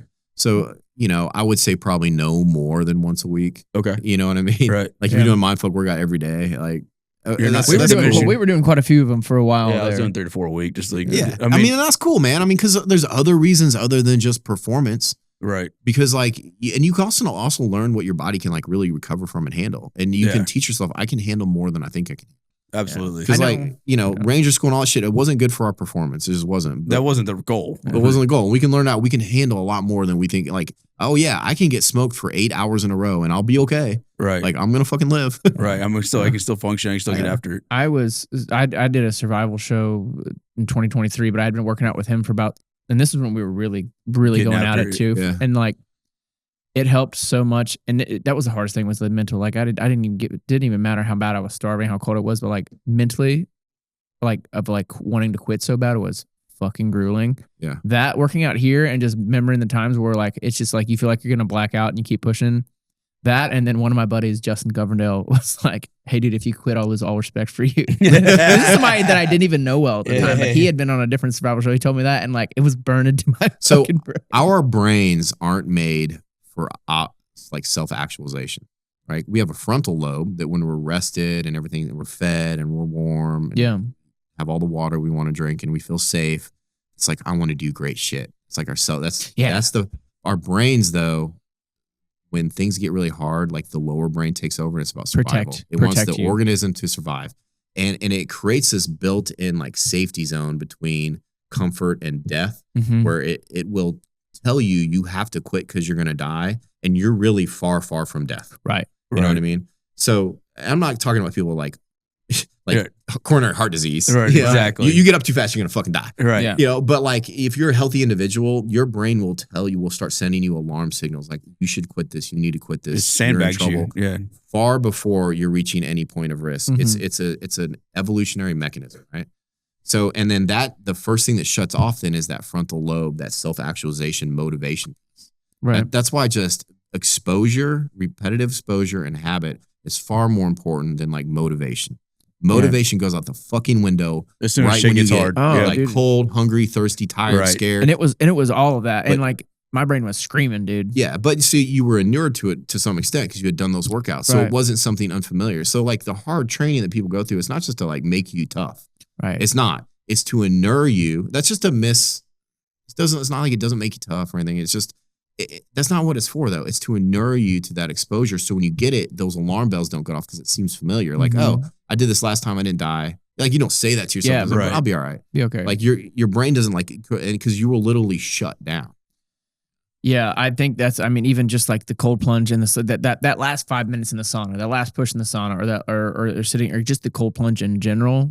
Same like being able to breathe out of that and be like, I'm okay, you're okay. But like your brain will start doing some crazy shit to get you out of trouble. Like, you know when you like run or a ruck march and like you get those blisters for the first time? Yeah. And then like, but if you can't quit, you have to keep going. Right. You do it. There's You're no like, stopping point. It fucking hurt. My foot didn't fall off. I lived. Yeah. Right. Yeah, I lived. Like, and then so when it happens again, you're like, yeah, I've gotten this before. It's gonna suck, but I know how to treat it next time. Or I can work through it and make it happen.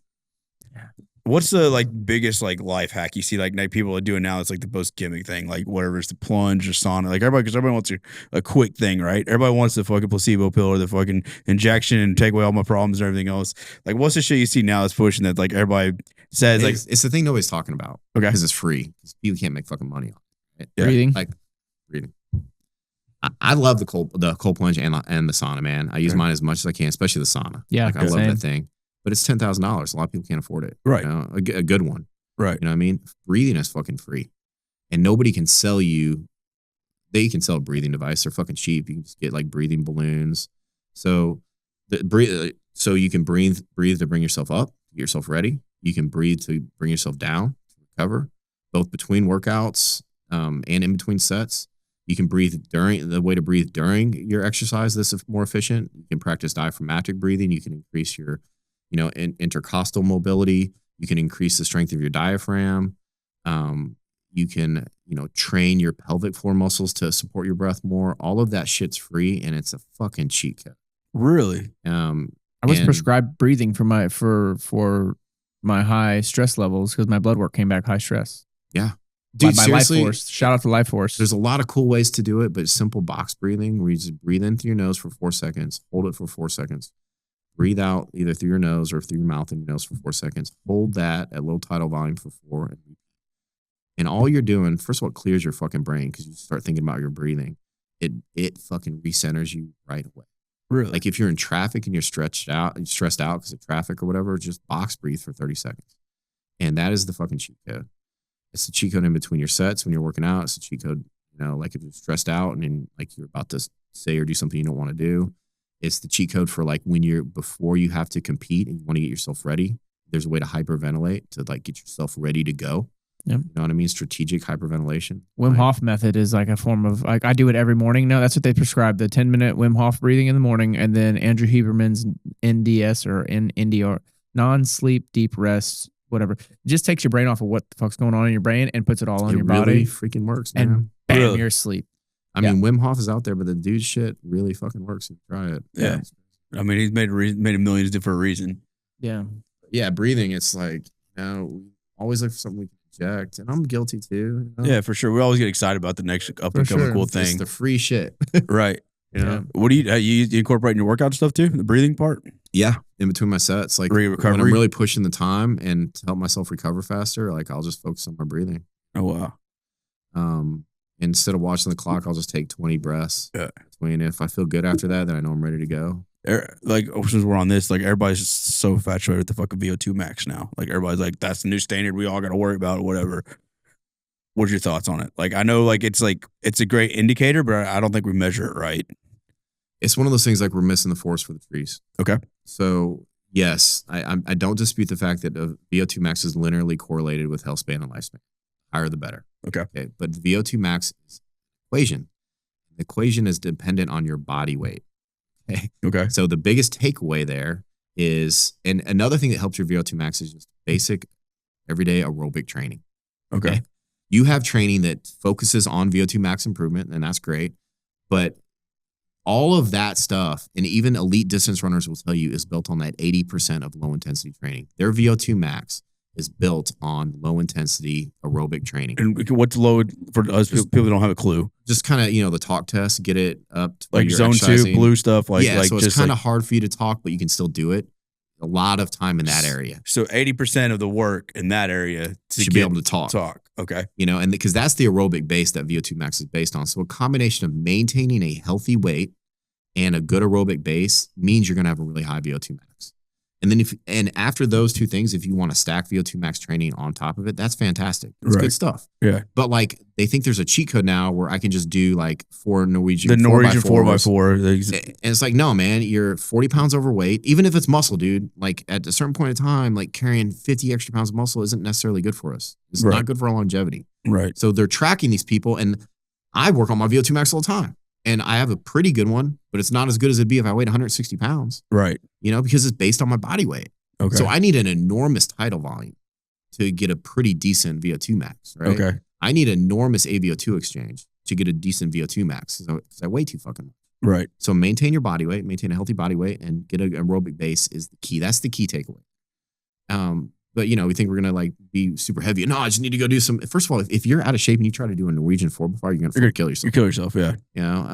So and then like other types of training too that aren't categorized as VO2 max training help your VO2 max. Sprint interval training helps your VO2 max. High intensity interval training does. Threshold training, all of that stuff does help your VO2 max. It's just not quote unquote VO2 max training. Okay. Yeah, it's like everything else, man. We fucking just jump on it. This is a new gold standard. Golden ticket. Yeah, this is what's going to get us to the next level. level. Every week there's something else, though. I mean, how much are you doing zone 2 stuff, or is there your 80% stuff work? I probably do one dedicated zone 2 workout a week. Okay, that's not one of my priorities. And then I count on a lot of my speed interval training to like kind of help it. It's a the same bit. thing. Because like a lot of it is like it turned like my speed days turn into like moderate intensity interval training, which has a lot of same benefits as zone 2 training. Because I'll get my heart rate up into kind of the zone 3 and then let it go back down to zone 2 and go back and forth for like an extended period. It has a lot of the same benefits as zone 2. Yeah, it's not quite as good for that, but it's with the ramp back and forth, right? Is it? Yeah, but it's not like an extreme ramp to where you get into your heart rate max. You're just like getting it up into like what's categorized like zone 3, close to your threshold, and then that rest period, you're resting like a minute or two, and it's going back down into what we consider to be zone 2. So it's kind of floating back and forth between those two zones. Okay. And this is called moderate intensity, and that has a lot of the same benefits. And I enjoy that more because then you can work on like tissue health because you're bouncing and things like that, and mobility. So a lot of people, when they circuit train, there's a pushback against like using weights for your cardio again, all of a sudden, because they're over exaggerating things like vascular occlusion. Like when you lift weights and things get tight, your heart rate will spike because you're not getting blood to your heart, right? Okay. But that's really when you lift pretty heavy. So if you just do normal circuit training, like in a circuit, most of that heart rate spike is from an increased demand for oxygen. So there is a metabolic benefit there. Okay. Right? But they just exaggerate everything. So if you don't like to do cardio, do some interval training every once in a while and do like supersets and circuits in your weight training, and you'll get a cardiovascular benefit from that. Okay, makes sense. Like people, they just like to draw these lines in the sand. It's like they try to make conditioning way too complicated because they take what, and the strength's the same way. They take what like endurance athletes do, and they have a program, and they have like heart rate targets they have to hit, and then they try to impose that on people. It's like a 0.01% of the population. It's like, hey, just fucking go break a sweat and get your heart rate up. Right. Just 3 or 4 times a week. You're going to be better than 95% of the people out there. Instead, you're like stressing out over like hitting these certain numbers and hit these metrics. I will say the one thing that like I encourage people to do though that you should get from endurance athletes is the easy runs. Like it's so hard when we start running to go out and to run too fast, and that's when a lot of injuries occur, and you don't get the adaptations you want because you're limited in the duration you can do it. Really fight to keep your runs slow. Like painfully slow at first. Really? Oh, really? Like, yeah. Like no one says this. No, they gotta run slow. And even if it means walking, like jogging a little bit, jog, walk. And first of all, like distance running is the most injury producing sports there is. Like so many people get injured in the first 18 hours. Like, you run for 30 minutes a day. If you do that 36 times, like it's a high percentage. You're going to develop like plantar fasciitis, like Achilles issues. Really? Issues in your feet, issues in your lower back. Because it's like impact over and over and over again. Right. So that doesn't mean running's bad. It just means you really got to like progress into it. Slow. Yeah. I always I would look into pose running too. Like I'm a big advocate of pose running type of way around. I just heard that like running for time is better than running for distance. Like, hey, I'm going to run for 45 minutes today. And you might walk in some of that, but I haven't done that yet. I always say like, hey, I'm either going to run a mile or 5 miles or 3 miles, whatever it is today. And I just go run that. But a lot of people have told me like, go run for just 30 minutes or whatever it is. Yeah. Don't set a distance because then you're always trying to get to that distance. And right. Yeah, that's a great way to do it. And run for time and heart rate. Just like and don't let your heart rate go over a certain amount first. Yeah. Like and then if you're with somebody like talk test, you should be able to talk to them most of it. I like the don't go over a certain amount of like heart rate. That's good to know because I can look at my phone, look at my Whoop, and then just be like, okay, my heart rate's really freaking high right now. Walk for a little bit. Whereas other times I'm just running, not checking anything. I'm like, don't be a pussy. Just keep running. You're right. Yeah. There's times for that. It's just, I just encourage people to avoid injuries and burnout. Yeah. And they're probably real confused right now because you just talked about the benefits of high intensity training. And then now you're saying don't run too hard. Yeah. There's so much. There's a place for all of it. Like if you want to improve your distance running, a lot of your distance running has to be low intensity, like zone 2. It's just, that's how the best ones in the world do it. And then there has to, it's very small amount dedicated to like high intensity interval training. Mm-hmm. Like don't go out and do like a threshold run every single day. It's just, you're going to get hurt. Yeah. And you're not going to see the progress that you normally see because you're trying to like stack stuff on something that doesn't have a good foundation. Just like, for people just getting into weights, like I'm not going to have them go out and one rep max all the time. Right. They're going to do sets of 8 and 12 at first to build some tissue quality. Well, if you go out and you're always doing your VO2 max and your threshold training, you're trying to build that on top of like, you don't even have like the enzyme profile in your cells. You don't have the mitochondrial capability to take advantage of that. You can't balance your blood pH. And all of that comes with everything you just said. I have no idea about. You haven't developed your breathing muscles yet. So that all comes with a base of training. Then, like that's the things you just said. I've never once thought about in my entire life when it comes to exercising. Yeah. So I'm like, keep the intensity low for longer duration. And you give yourself a longer exposure at things that like increase like your diaphragmatic. This breathing. Is great for people just starting. By the way, like this is great information. Like you don't have to absolutely blast yourself. I mean, and nor should you. Right, yeah, exactly. And that's going to be so much more attainable for people too, knowing that they don't have to go out and just like the barrier to entry is like super intimidating. It's so low though. People get so discouraged by the fact that we can't burn as many calories as we think we can working out. Yeah, that should encourage you. that calorie burn doesn't need to be your focus. Right. Yeah. Like exercising is so crucial to weight loss and management and healthy body composition. But like you don't have to go out and try to burn as many calories as you possibly can because it doesn't really fucking matter anyway. Right. What is your not suggestion? What would you tell somebody that is afraid to go to the gym, their first time lifter, they're overweight, they're skinny, whatever it is, their first time going to a gym? What would be your advice to them for like getting over the like what other people think about them? Because that's huge for people getting in the gym for the first time. Just a psychological tool here is people don't think about you nearly as much as you think they do. It's because they're thinking about themselves. Yep. And it's not like they're always thinking good thoughts. They're thinking the same. It doesn't matter how they look to you. To them, they always look different. So even if to you they look like they're in perfect shape, to them, they gain 5 pounds over a Christmas break and they look like shit and they feel like shit, or they have a weird pimple on their face, or they're so obsessed with other people judging them that, trust me, I never hear people, when they walk into a gym and somebody's overweight, like, look at that fat ass. Nobody ever fucking says that. Right. No one ever does. And it's always like, oh, good for them, man. That's got to be hard, man. Yeah. Like, and fuck the people that are like that. Somebody told me the other day, comedian from San Antonio, he told me the other day, he went to the gym and a guy came up to him and was like, what the fuck are you doing? And I couldn't believe it. I've never seen that. Usually gym culture is not. And I've never seen that before either, but I was like, I would, if I personally saw it in a gym, it wouldn't be good because I would lose my shit on that. 99% of the time, it's like men in the arena. They're like, hey, you got off your ass and came in the gym. Hey, whether you're a gym bro, like a power lifter, you're the flex athlete or whatever, like they see you lifted heavyweight, they'll come dap you up on the way by because they're like, hey, you're working out just like I am. That says more about that person than you. If they're going to have those thoughts, it's like that person has got some shit they must be dealing with. Self-conscious. Like that, who fucking knows? If you're going to have those thoughts about people, like I just can speak for myself and you guys, I'm sure too, like, never does somebody walk in the gym like, look at this fucking fat ass. I never have those fucking thoughts ever. It's I'm like, good for you. And then I'm almost more impressed with those people because they had the courage to show up there and do it, not knowing what to do and just going forward. Gyms have this reputation, man. In my experience, gyms, like powerlifters, they're some of the most welcoming environments, man. It's just like, I don't care what your politics are, what your religion is, what your sexual orientation is. I don't care what your body composition is. You're in here, I'm in here. We have the same goal. Or, jiu-jitsu, Muay Thai is like that too. I mean, like it's such a great community of people too. Like everybody starts sucking at one point in time. Yeah, usually it's just really welcoming, man. And it's like you're gonna find your people there because it's people that like are like-minded. Like, you want to get in shape. Their definition of in shape might be different. Yep. Right. We all want to get in shape, right? They just want to make incrementally better. They want to get incrementally better, and they're all in the same mind. Like, I want to improve my body and where I'm at from here, whatever part of this stage you're in, And if you're worrying about doing shit wrong, here's the thing. Pick the simplest things you can think of because simple does work as long as it doesn't cause you pain, and slow it down, right? And because if you do simple stuff slowly, you're probably going to do it pretty right. And if you do it wrong, you're going to do it wrong so light and so slow, you're not going to hurt yourself. Right. And then there may be a couple people that are like, you're doing that wrong. You know what I mean?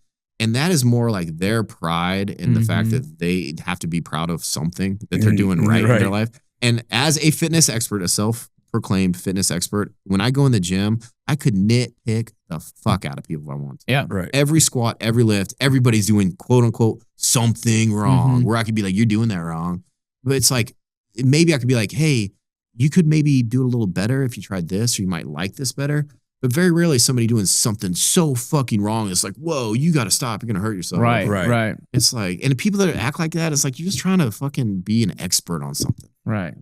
It just gets old, dude. Dick measuring contest at that point. And dude, there's so many people, experts even in the field, that have different opinions on the exact way. I was about to say, y'all bicker back and forth so much. It's fucking crazy. It's the standard and different what should be depth and what shouldn't be depth. How much you should put your knees out in a squat and how low you should go in a squat. What's the rep scheme you should do with this? Everybody's got their own. Yeah, at the end of the day, people showing up is the most important part. Just even if you show up and get the absolute worst workout of your life and just show up, or you just show up and stretch, but you went to the gym that day, that's better than staying at home. I mean, it's also Dunning-Kruger, man. Like, if somebody thinks that they know so much that they have a fucking strong opinion on what you're doing, unsolicited, like, they probably think they know a lot more than they do. Exactly. You know what I mean? It's like, that's interesting. I wonder why they're doing it that way. Maybe you should ask. If you see somebody in the gym, it was like public service, and you think they're doing something wrong, maybe ask them why they're doing it that way with a fucking open mind. And maybe they'll tell you. You might learn something. You might fucking learn something. Right. Yeah. Because I guarantee there's a lot of shit I do in the gym that a lot of people say that's wrong. Because they tell me online all the time, that's wrong. You're doing it wrong. I'm like, What's right for me for these reasons, Right. if you care to ask. If not, kick fucking rocks. Whenever you have 60,000 hours, let me know. I wanted to touch base on sleep and what your protocols are for that and what you do to get adequate rest. Yeah. You don't probably need as much sleep as you think you do, 6 to 7 hours, as long as you get good rest. That's what I shoot for 6 to 7 hours. The When I started quality wearing over this, I was quantity. getting 5 hours and 40 minutes a night on average throughout a year. I was like, no, that's probably not good enough. But this has me up to about 6 hours and 45 minutes a night now. Yeah, if you're like a younger, hard training athlete, you probably need 8 to 9 hours. But if you're like, in your 40s, you get a good 6, 7 hours of good quality sleep, and that's why you should wear a wearable to kind of let you know how good your quality sleep is, And then if you don't feel like keeping wearing it, at least you'll know like what your routines are that lead to a certain quality of sleep, because there start to be like patterns that develop. Like every time I have a beer before bed, my sleep fucking sucks. That was a hard lesson for me. Like every night, one beer before bed fucked up my sleep. Or smoking weed before bed, or taking a stimulant anytime during the day, or drinking caffeine after 1 p.m. Like all these little things I've been able to track with this. There's a journal in this, and there's a bunch of different wearables, but like it has changed the way that I sleep more than anything. Or there was 3 weeks where I was feeling like I had my gut was fucked up, and then I had like a week straight and 3 days straight of less than 3% recovery on this, and I was like, "Hey man, this is serious. Like you should really figure out what's going on." I got IBS. Like it's good now, but if I drink alcohol for more than a couple days a week, or if I eat certain foods or don't eat well, like it'll flare up. But it fucked with my sleep, man, bad. And my recovery on a Whoop was like so fucking low. Like ridiculous. Really bad. And it's just like I have to manage my drinking. I have to manage my inflammation. I love a good beer, and I love like a good tequila, and I just can't do it anymore. Like very rarely. It's got to be like a rare once a month. Situational, just because I can't handle it. Like my old ass body can't handle it anymore. I'm 30, dude, and like if I have 3 or 4 beers in the evening time, you can bet that I'm going to be in a less than ideal state of mind the next day. Like I'm gonna be a little sadder. Might have anxiety. God forbid I go on a bender one weekend. If I drink 2 days in a row, which I don't ever do heavily, but if I drink one night where I have like 3 Crown and Cokes or something like that, I'm fucking wrecked for 2 days. Yeah, the same, man. Like it ruins my gut health for like a week. It'll fuck me gut up for a health's week. a problem with me. Yeah, it'll kill my. Once you get your gut health like just perfect, like you don't want to fuck it up. You're just does, dude. You're like, oh my god, it's a perfect ecosystem. My poop was good. Right. I'm feeling good. I did that show, and I think I'm full of parasites. So I'm literally TMI shitting in a box. Not this week, but next week, and important. shipping it off and getting my blood work, getting a bunch of stuff done just to get that in line. Because even since I've had that was back in November, where my gut and my recovery was really bad. That's something I think that's really just coming around the bend is like the gut flora, the gut health, and the biome, gut to mind. So and like I know with the clarity of my brain where it's been that something's definitely not right. Yeah, like I didn't come up with this. I heard it somewhere, but I love the rule. It's like the 2-2-2 rule. Like, and when I follow this, I'm pretty good. Like I haven't drank in a couple of weeks, but when I do like to drink, it's like no more than 2 drinks in a night. No more than 2 nights in a row of drinking, and no more than 2 nights a week. Oh wow, I love that. I love that. Yeah. So like, or never 2 nights in a row. Right. So like, never drink 2 nights in a row. Never have more than 2 drinks in a night, and never drink more than 2 nights in a week. And that's kind of like, if I follow that standard, I'm pretty good. But less is better. Right. But like, so if I have a beer, it's like if I have 2 beers, and it fucking holds true for me too. Like if I have more than 2 beers, I'm fucked. Yeah. Like, and I don't even get drunk, man. It's like, fuck, I gotta drink so much to get drunk or get a buzz. It's like, not me, man. I love how our 20-year-old selves are just laughing at us right now. These fucking old dudes, like we were hammering. Remember that? Those were the days, bro. Man, those were the days. It's like, what a pussy you've turned into, dude. We used to 16 to 24 was just. Dude, in the military, we used to be pounding beers. That sounds like a rite of passage. On a run at like 6 a.m. Crazy. Gosh. I saw you were wearing Oryx shorts pair. Yeah. Do you work with those guys or like? Or what, no, but they send me free shorts. I love them. Dude, like this is one of the largest mistakes I feel like I've made as far as social media and relationships. Like I have a good relationship just as talking to them through social media, but they were kind of just getting started, and I really didn't even own a pair of shorts yet, but I like what they stood for. I like the content they were putting out. I like that they were all doing it themselves. Like, and right when the show's about to come out, they reached out to me. They were like, "Hey man, we'd love to like kind of start working with you in some way or form." And somebody that had working with me, someone was like, "Tell everybody no for now until after the show comes out." And I was like, "Man, I really want to work with these guys. I would love to do something with these guys." And then sure enough, after the show, I had multiple other people reach out and we're like, hey, we'd like to work here. Nobody that I wanted to work with knew as much as them. And I had already told them like, hey, I got advised not to. Yeah. And now I would feel like a cocksucker going back to them. Oh, by the way, just go back to them, man. No, like, they understand that shit. No, I mean, I buy their stuff now. I still talk to them, but like, they got good workout clothes or what? Dude, check out the shorts. I only wear the shorts, but I love the fucking shorts. They're great. Yeah, I brought a pair to Thailand with me in Vietnam and like wore them 3 days a week. Hard. I'm like super picky about my shorts. So am I. Same. It's like it's crazy how much it matters. Yeah, so short shout out to Orcs Outdoors. Sorry that I told you guys no. I regret that really bad, guys. But no, I still have that pair of shorts that I've been wearing for like a year now. Hard, heavy, and they're great. So we haven't touched on it much, but like how bad is diet? Like for like, is it like if it's like 20% working out, 80% diet? Like a lot of people don't realize that because like they'll be you realize it real quick when you start eating, right? I know that. So I never like putting a percentage on it, right? Okay, it's so arbitrary. Think of it as 3 pedestals of a bar stool. Okay. And each one is critical. So it's exercise, diet, recovery, right? Nothing exists without those 3 pedestals. Okay. So the better your diet, the firmer that pedestal's or that stand of that pedestal of that bar stool is going to be. So it's just hard to put a percentage on it. It's vital. That's all I'm going to say. Because just like recovery, doesn't matter how much work you do in the gym, it doesn't. And so diet is vital. I mean, it's just when you say, everybody says it's 80%, it's 60%. Well, it's more than that. It's dependent on it. It's dependent. Yeah. It's one of the core. It's one of the core things. Right. It's just so hard to put a percentage on it, man. And it takes forever to figure out how to dial it in, your macro, all that stuff. However you want to look at it, eat whole foods. Like Brian Cranston said that. He said, if you make any vow, he said it should be a vow to never ever touch fast food ever again in your life. He said it is straight poison. I was Absolutely. like, God. Because I love me a good. Yeah. I kind of do this thing where like, I try not to eat dehydrated carbs too much. Which would be like chips and cookies and anything where it's like carbohydrate, grain based, where all the water's been taken out. Yeah. You know what I mean? So like oatmeal is different because you got to add oatmeal water back into it, right, to eat it. So I love me a cookie though. Everybody's like carbs are good, carbs are bad. I'm like, well, I'm not going to call dehydrated carbs bad, but it's very hard to stay lean and healthy if you're eating a lot of dehydrated carbs, like cereals and granolas and things like that. Like just because as men, especially, we tend to overeat that shit because you can overeat it so easily and you can eat so much of it so fast, it results in like really big insulin spikes. Yes. Back to the gut health though, too. And if you do have parasites and things like that, they can cause you to want to crave that more. And I think that might be an issue of why I crave so many candies and carbs so much right now too. And I think carbs are very healthy, but I just think we probably, based on our lifestyle, we probably overconsume carbs a little bit. I just don't think we need as much because they're. I don't think we had availability to carbs like we do now 1,000 years ago. That's for sure.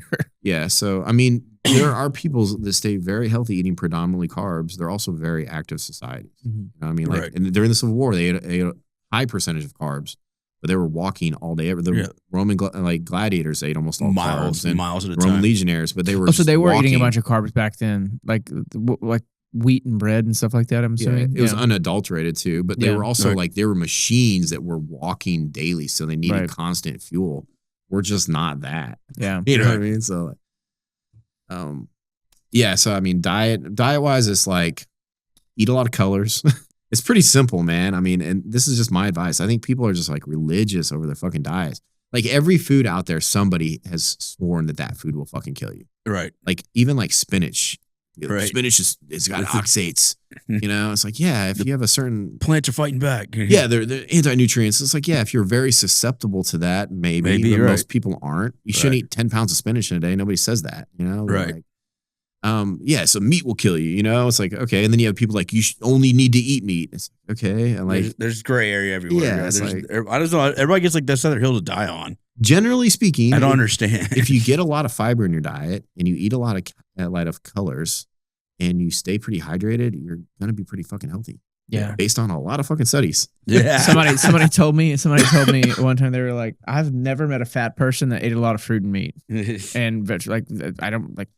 Yeah, and like it's fruit. We mean like whole fruit. We don't mean like trail mix where the dried fruit, fruit salads and shit. Yeah, right. It's like everything's like I eat fruit because I ate a fruit. It's like no, you ate fucking garbage. And there's no other time in history than right now where we have access to the fruits that we have all the time. Which I don't know if that's exactly great, but you know, it used to be seasonal. Now seasonal, but still, like I don't know. It's I mean, I've never met anybody like overate apples. Right. You know what I mean? Yeah. Hey, Or even overate white rice. Right. It's usually mixed with some shit that tastes It's all really fucking good. right? Like Butter or if I something. gave you all the white rice you could eat, you Right. probably wouldn't get fat because you're like, I'm fucking sick of white rice. Yeah. Right. yeah, white rice and ground meat. Eat that for a week, and you're like, I think I'm gonna try something else. Yeah, or like I'll eat it to stay alive, but I'm not gonna overeat the shit. Like, Right. just, you know, Right. yeah, it's like back in the day, things weren't like things are so hyper palatable now. We just want to more and more of it. Back in the day, like an apple tasted really good. Oh, I'll tell you, You know, when we found some like they were like Granny Smith apples, but they were like this big when we Yeah, were they're on smaller, like on back in the outlets. day. Yeah. Dude, I thought my life had been changed. Like we bit into it, and like I hadn't had anything sweet in like weeks at this point in time. And then I heard something afterward. A guy said, if you ever want to eat really good food, don't eat for a week. Yeah. Everything, your palate's insane. Balance is ready to Dude, go I thought in request. Ranger School I was gonna get sick of MREs. Those things started tasting so good. Yeah, Like, yeah. it's like this is the best food Dude, ever, you man. were pissing Like, out your ass, or you were Yeah. farting like crazy. Though, Yeah. like, fucking, dude, it's like, MREs. and like, What was yeah, your go-to MRE? It's like the beef stew, probably. yeah, It's my favorite. Everybody always. says beef, beef stew. stroganoff, like that Right. one, the way it crushes. Yeah, Yeah, so like, yeah, if you don't get a lot of sweets in, like fruits taste really good, man. I did a podcast with this evolutionary or this guy that studied like human evolution and stuff, and he's down in like the Amazon, and they hadn't eaten for a while, and they came across like a mango tree or something. They like gorged on mangoes, Yeah. you know, and like he came back, he hadn't had to have caffeine in like 2 weeks, and he had a cup of coffee, and said he was like wired for like 3 days. Like, Yeah, it's we become amazing. more sensitive to. I wish that I could gift somebody my palate that I had coming back after that. Oh yeah, But I also puked every day for a month. It puked and or regurgitated because I wasn't used to the foods that we were eating, and I was overeating because my body was just telling me I was starving. So and then I would just recur. I carried this like a Walmart sack of me. Yeah. That would just So, yeah. I mean, when I tried to eat ice cream after Ranger School, I had like shits for like 4 days. yeah. Still worth it though. Worth it. 100%. I always tell people who are trying to diet, man, like don't focus on calories. Right? You're gonna get to that point. Just like get a foods list and just stick to a foods list. Like whole foods. Those food Start lists are hone great. your in. Hey, It's- go to the store. This is the things you can buy, and you're good. Yeah, and it's very hard to overeat like whole natural foods. Like it really is. And like, you know, dude, yeah, like people think bread and honey is natural. Like, no, that's not what I'm talking about. Like, yeah, honey, you can put on some stuff if you want, but like you're not gonna overeat potatoes and lean meat and spinach. You're not, and you're gonna find yourself eating like so much more volume and being like really full. You're gonna be satiated. And if you did add up the calories, it's not as many calories as you think. If you've ever tried to eat 3,500 calories in a day clean, it's not fun. no, it's It's miserable. a lot. It's almost I gonna mean, get it's a lot. tampered. I mean, And I for always tell you, people you like probably have to cut eat a out lot more. butters and nuts at first, unless you have to shell the nuts. And it's Yeah. not because those things aren't very healthy for you. It's just really easy. It's easy to overeat Eat calories. those fats. Like yeah. the oils and butters and nuts at first, like they're very healthy.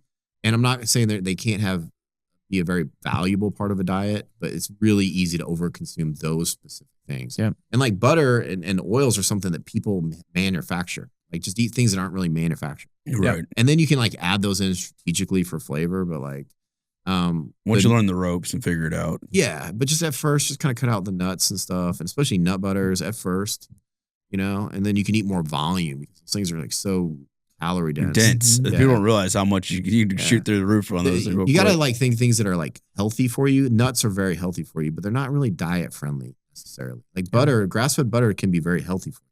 It's not really diet friendly. Okay. It's one thing. It's something you can add in later in your diet Right. once you get on a roll, but it's like it's very calorie dense, and it's gonna be hard to lose weight if you're eating a bunch of nuts every day. It just is. Yeah.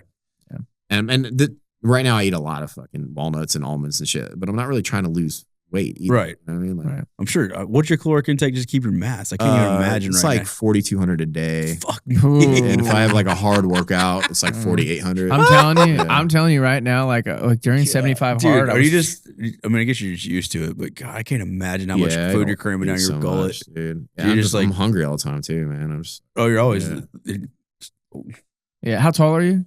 6'1", And you weigh? 260, 55, 260. Yeah, it's a big boy. Yeah. I'd like to lose some weight though, you know. So That's a lot of like. I mean, even when I'm like was eating like 3,200 calories a day, 200 grams of protein a day, I was like, oh. dude, it's it's not. You get used to it, but You don't see a lot of old people that are 260 pounds.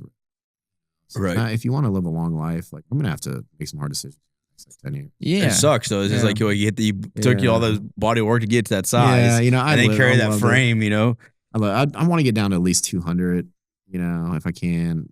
you might find a whole different love of being that. Yeah, man. You feel yeah. like, and I was for a long time. Every time I do like an Austin's Fittest, I was 220 and I felt so good. Still felt pretty strong. I could jump and sprint better. It's like 260 is heavy. I just love to lift weights. I love to eat. Right. Yeah. I go back and forth, and back to what I said earlier. Like I can go back and look at photos of me of like the different, like, okay, in 2019 I was bodybuilding. In 2021 I was training Muay Thai for 3 years, and I did a Muay Thai fight. And like looking at my friend, or in 2017 I was powerlifting a bunch, or I was hypertrophy training this year, and like I could take those pictures of myself and set them up and thing, and you'd be like, holy shit, it looks like a different human almost. Yeah, like my body is different phase of I was life. doing jujitsu for a year here. Like it's really body cool looks though, completely knowing different. that you have the power to change the way your body looks. It's really cool. And that's what like a lot of people don't understand about people like bodybuilders. They think they're just really into themselves. Part of it is they love the art and the challenge of controlling how their body looks. Exactly. It's kind of cool in its own way. Like, no, I have nothing but respect for those guys. The amount of work that goes into it. The and amount of everything discipline. else. I've never you want to feel like you're not disciplined, go sit next to a bodybuilder. It's like the actors too, man, that just lose like 60 pounds for a period piece or whatever. You're like, man, dude, good for you, man. That's and then they'll put it back on and do another one. They'll swing another. Like, you don't know how bad their body's wrecked. Fuck, man, that's really always really impressed me. These that can like starve themselves for a role. That's pretty fun. Yeah, it's nuts. Last thing I want to touch on with you, brother. I just popped in my brain. So I have like anteriorly rotated hips and stuff like that. Like, do you see people that are able to correct those things? This is something that I've had since high school. Like, how would you go about correcting something like that? Or so say somebody has anteriorly rotated or whatever it is, like with the hips and stuff. So like I that. will say, because physical therapists and people would tear me apart if I didn't say this. There are genetic factors. Mm-hmm. Some people are genetically predisposed to have hips that tilt forward. Mm-hmm. And if it's not causing you pain, it might not be a bad thing. Like you just might have more of a spinal curve with your lumbar region or something like that, or your femur joint, the hip joints might articulate more to the back or something like that. So it might be just a natural thing. It's not a big deal. But if you find that like you're having lower back pain, tight hips, hip flexors, all that. Yeah. So that's just something called lower cross syndrome. You know, so it's when like our hip flexors tend to get tight, our lower back kind of gets tight, our abs kind of are weak, and our glutes are kind of weak. Yep. But it's not really enough to just train like our glutes with like normal gym exercises, because our muscles do respond to joint specific strength to some degree, right? So we need to train our glutes closer to full hip extension, postural, so like reverse planks, hip thrusts, and things like that. Yeah, weighted hip thrusts, is that good? Weighted hip thrusts, yeah, like when you're reaching full extension and building that strength at full extension, and then also endurance at full extension. So for that, you're thinking like, you know, incline stair walking and things where you're reaching full extension over and over again. This is just part of the puzzle. And then you also have to mobilize your hip flexors, because your hip flexors, you have not a lot, but like your psoas muscle, your psoas major, some of us have, most of us have psoas minor. It attaches to the base of your spine, so right? The front of your femur, the base of your spine. So if those are tight, especially when you go to stand up, it's going to pull yours. So you have to mobilize your hip flexors. Everybody wants to stretch your hamstrings, so that's good. Right.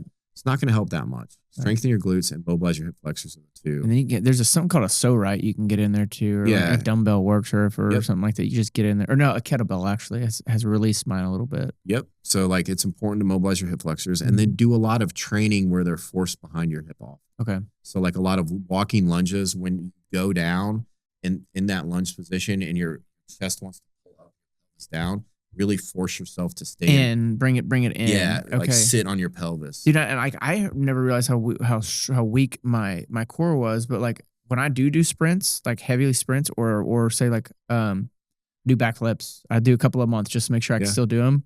I'm wrecked after sprints or backflips. The next day, my stomach is completely wrecked. Like so that's just like anti-extension strength. So things like ab wheel rollouts, hanging leg raises, where you're focused on like pulling your pelvis up and things like that. So those are but is that the reason that it is so sore, because they are weak? Like yeah, maybe to some extent. They're probably not as weak as a lot of people's, right? But compared to how strong your other muscle groups are, maybe in comparison to those, they're weaker. So like if you have like really strong glutes and hamstrings, you're going to be able to develop to create speed that is going to tax your abs to a degree they might not be able. It's like an imbalance, right? It's like most people that went out and sprint maybe not would never notice that, because they're not fast enough to sprint that fast. Right. But you are fast enough to get up that speed where it is like pulling chest up and like you are experiencing soreness. So it's just like muscular balance. If you're going to develop really strong like posterior muscles, you have to have a balance as well. Okay.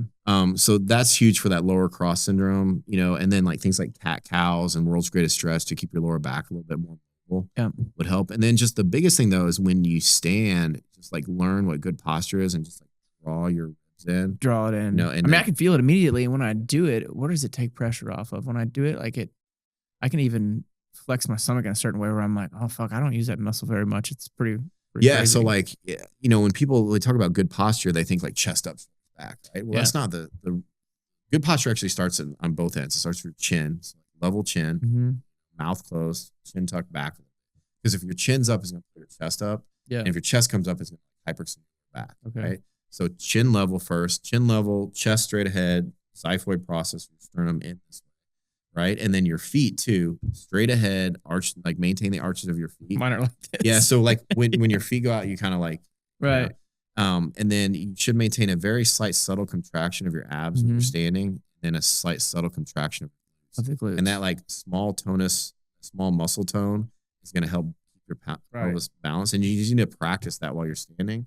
And then the last piece is that breathing, because the diaphragmatic breathing will help with that. Air will go in and out this way more than like a vertical breath. And every time, if you're vertical breathing, every time it raises your chest, it's going to hold hyperextension. So it's like those so much. Dude, you are. I have been in fitness my entire life. But you are the most knowledgeable person I've ever sat down with. So congratulations. Well, that's the posture awesome. Thing is really important, man. Yeah, and like the anterior pelvic toe is something that's like really common. Yeah, I mean, look, just to show people that are, if you can see, when I typically saying like, this is how my hips are normally all the time. This is how I feel like they.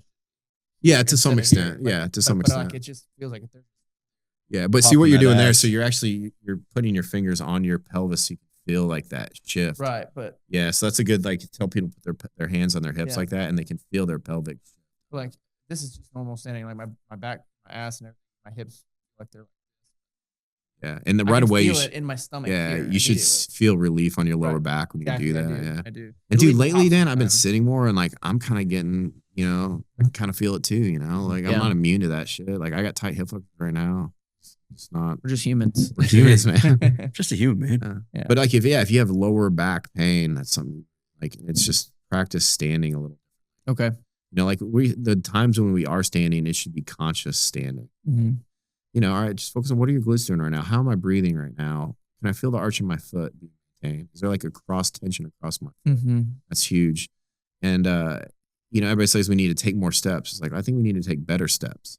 It's like focus on how you're stepping. I mean, if you pay attention to where you're walking, sometimes and you change the way you're walking, you're like, oh, I'm using completely different muscles right now in my thighs and everything else. So a lot of us, when we step, we'll hit on the outside edge of our heel bone and we'll go directly to that big pad under our big toe. Exactly what I do. And then when that happens, your arch collapses and your knee collapses inwards, right? So what we should do though, we should first of all, we should land with our toe pointed mostly straight ahead, not out to the side too much. A little bit of, turn out is okay.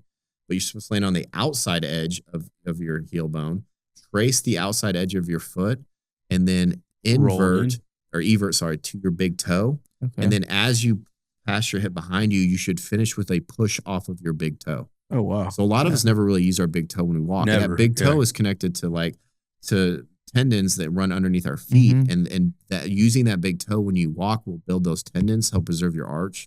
Walk barefooted more. Yeah. And if we can't, use your big toe when you walk. Okay. Like feel the big toe strike the ground, not the pad behind the big toe so much. Claw that foot into the ground and feel the push off behind your hips with your big toe. And just using the big toe when you walk is so crucial to good gait, and that has upstream effects on everything. I'll be damned. That's super cool. I had no clue. Usually when I try to talk to people about this, and their eyes they don't care. I'm like, but so much of your problems will be fixed if you just walk better. Right. And you're asking me about sprinting. How the fuck are you going to sprint? Because the same concepts apply to sprinting. When I do sprint, I sprint barefooted. Yeah. And my feet are sore the next day. They're sore. But like some people are like, I want to sprint. I'm like, you need to walk better first. Yeah. We need to crawl first. Let's go. Because whatever's like going wrong with your gait, that's going to be way worse when you go to sprint. It's going to be amplified 100 times more. Yeah. Yeah. What do you got? What do you got coming up? You got a new gym opening up? Yeah, we've been there for a while, but we just put in like the flooring. So we're going to really like deck it out and make it look cool. What do you train? A lot of athletes? A lot of what's your clientele? Right now, I'm training a few athletes that I had before. I'm not really taking on new athletes right now. I'm just training the ones I had for like social media. But we're going to start like some group training in the summer. Heck yeah. Where like a group experience where they come for 3 days, limited to like 5 or 6 people. So I can really spend a lot of time with each person, like One-on-one. set them up with do all the testing, set them up with a good program. And they create a program just for them. Yeah, and then really like go over programming with them and go over like all the details of the training and the movements that I'm just not able to do. It's not the right program platform. Nice. It's like very detailed, like the posture. Like it's hard to relate that on social media. Yeah, it's a one-off But for we one can- person. Yeah, but you walk with people, literally, you can like walk them through this kind of stuff. And was that what awesome. normally when your clients, you like doing like just like an analysis right off the bat? Like, hey, let's walk, let's check all your hip depth, all that stuff. A lot of people, they don't like to be poked and prodded so much. So Okay. first, just like have them do simple stuff and just kind of watch them. Yeah. Because like nothing's urgent. Right? It's not like I have to fix it today. You're gonna die. Okay. It's like watch them, make like one little like I Subtle always say tweak. sandwich criticism. So like say something they're doing good because they're always doing something right. Say something maybe they could fix, and then finish something they're doing good. Like make one little small correction. People don't want to walk in and you're like, you need to fix this, and this. Like just They're already watch them for a discouraged. while and talk to them so they don't really know that you're being like analyzing them. Like try to be relaxed, get on their level, find stuff you can relate to them about, and then be like, hey, when you step, try like pushing with your big toe a little bit more. Just tell me how it feels, Yeah. or like when you squat, try to rotate your knees out a little bit, and then on the way up, just see how it feels to rotate them back in, or something like that. Yeah. Like. And so, like, you don't just bombard them because nobody wants to feel like they're doing everything fucking wrong. They're not going to show back up. Yeah, and it's just like gets old, man. I had a Like, coach. I had an acting coach that was, I guess the last one I had. I went in, and to be fair, I wasn't practicing enough at this particular semester. But like every day was just like everything you're doing is wrong all the time. It wasn't like, and then I was just like, this fucking sucks. I mean, it's hard because I work with a lot of kids too. Like that's kind of like the bread and butter. I start as young as 9, but a lot of them are Oh, wow. 13, 14. So they got a bunch of shit because they're growing. Right. Can you They've see? never been Can you see taught. at 9? Like, there's gonna be an athlete that's gonna be a Oh kid. yeah, You can tell at that you can age tell already. right away. Okay. Yeah, Like natural. But like I love working with the kids that don't have an athletic bone in their body, and you can just improve them to the point where like they're not the slowest kid in PE class, right. because that means so much more. That to means that kid. for everybody. Because the other Yeah. kids is like, yeah, I know my son's an athlete. I want to be like the best athlete in the county. It's like, Right. Okay, your kid's also kind of a shithead. Right. Yeah. You know? Yeah.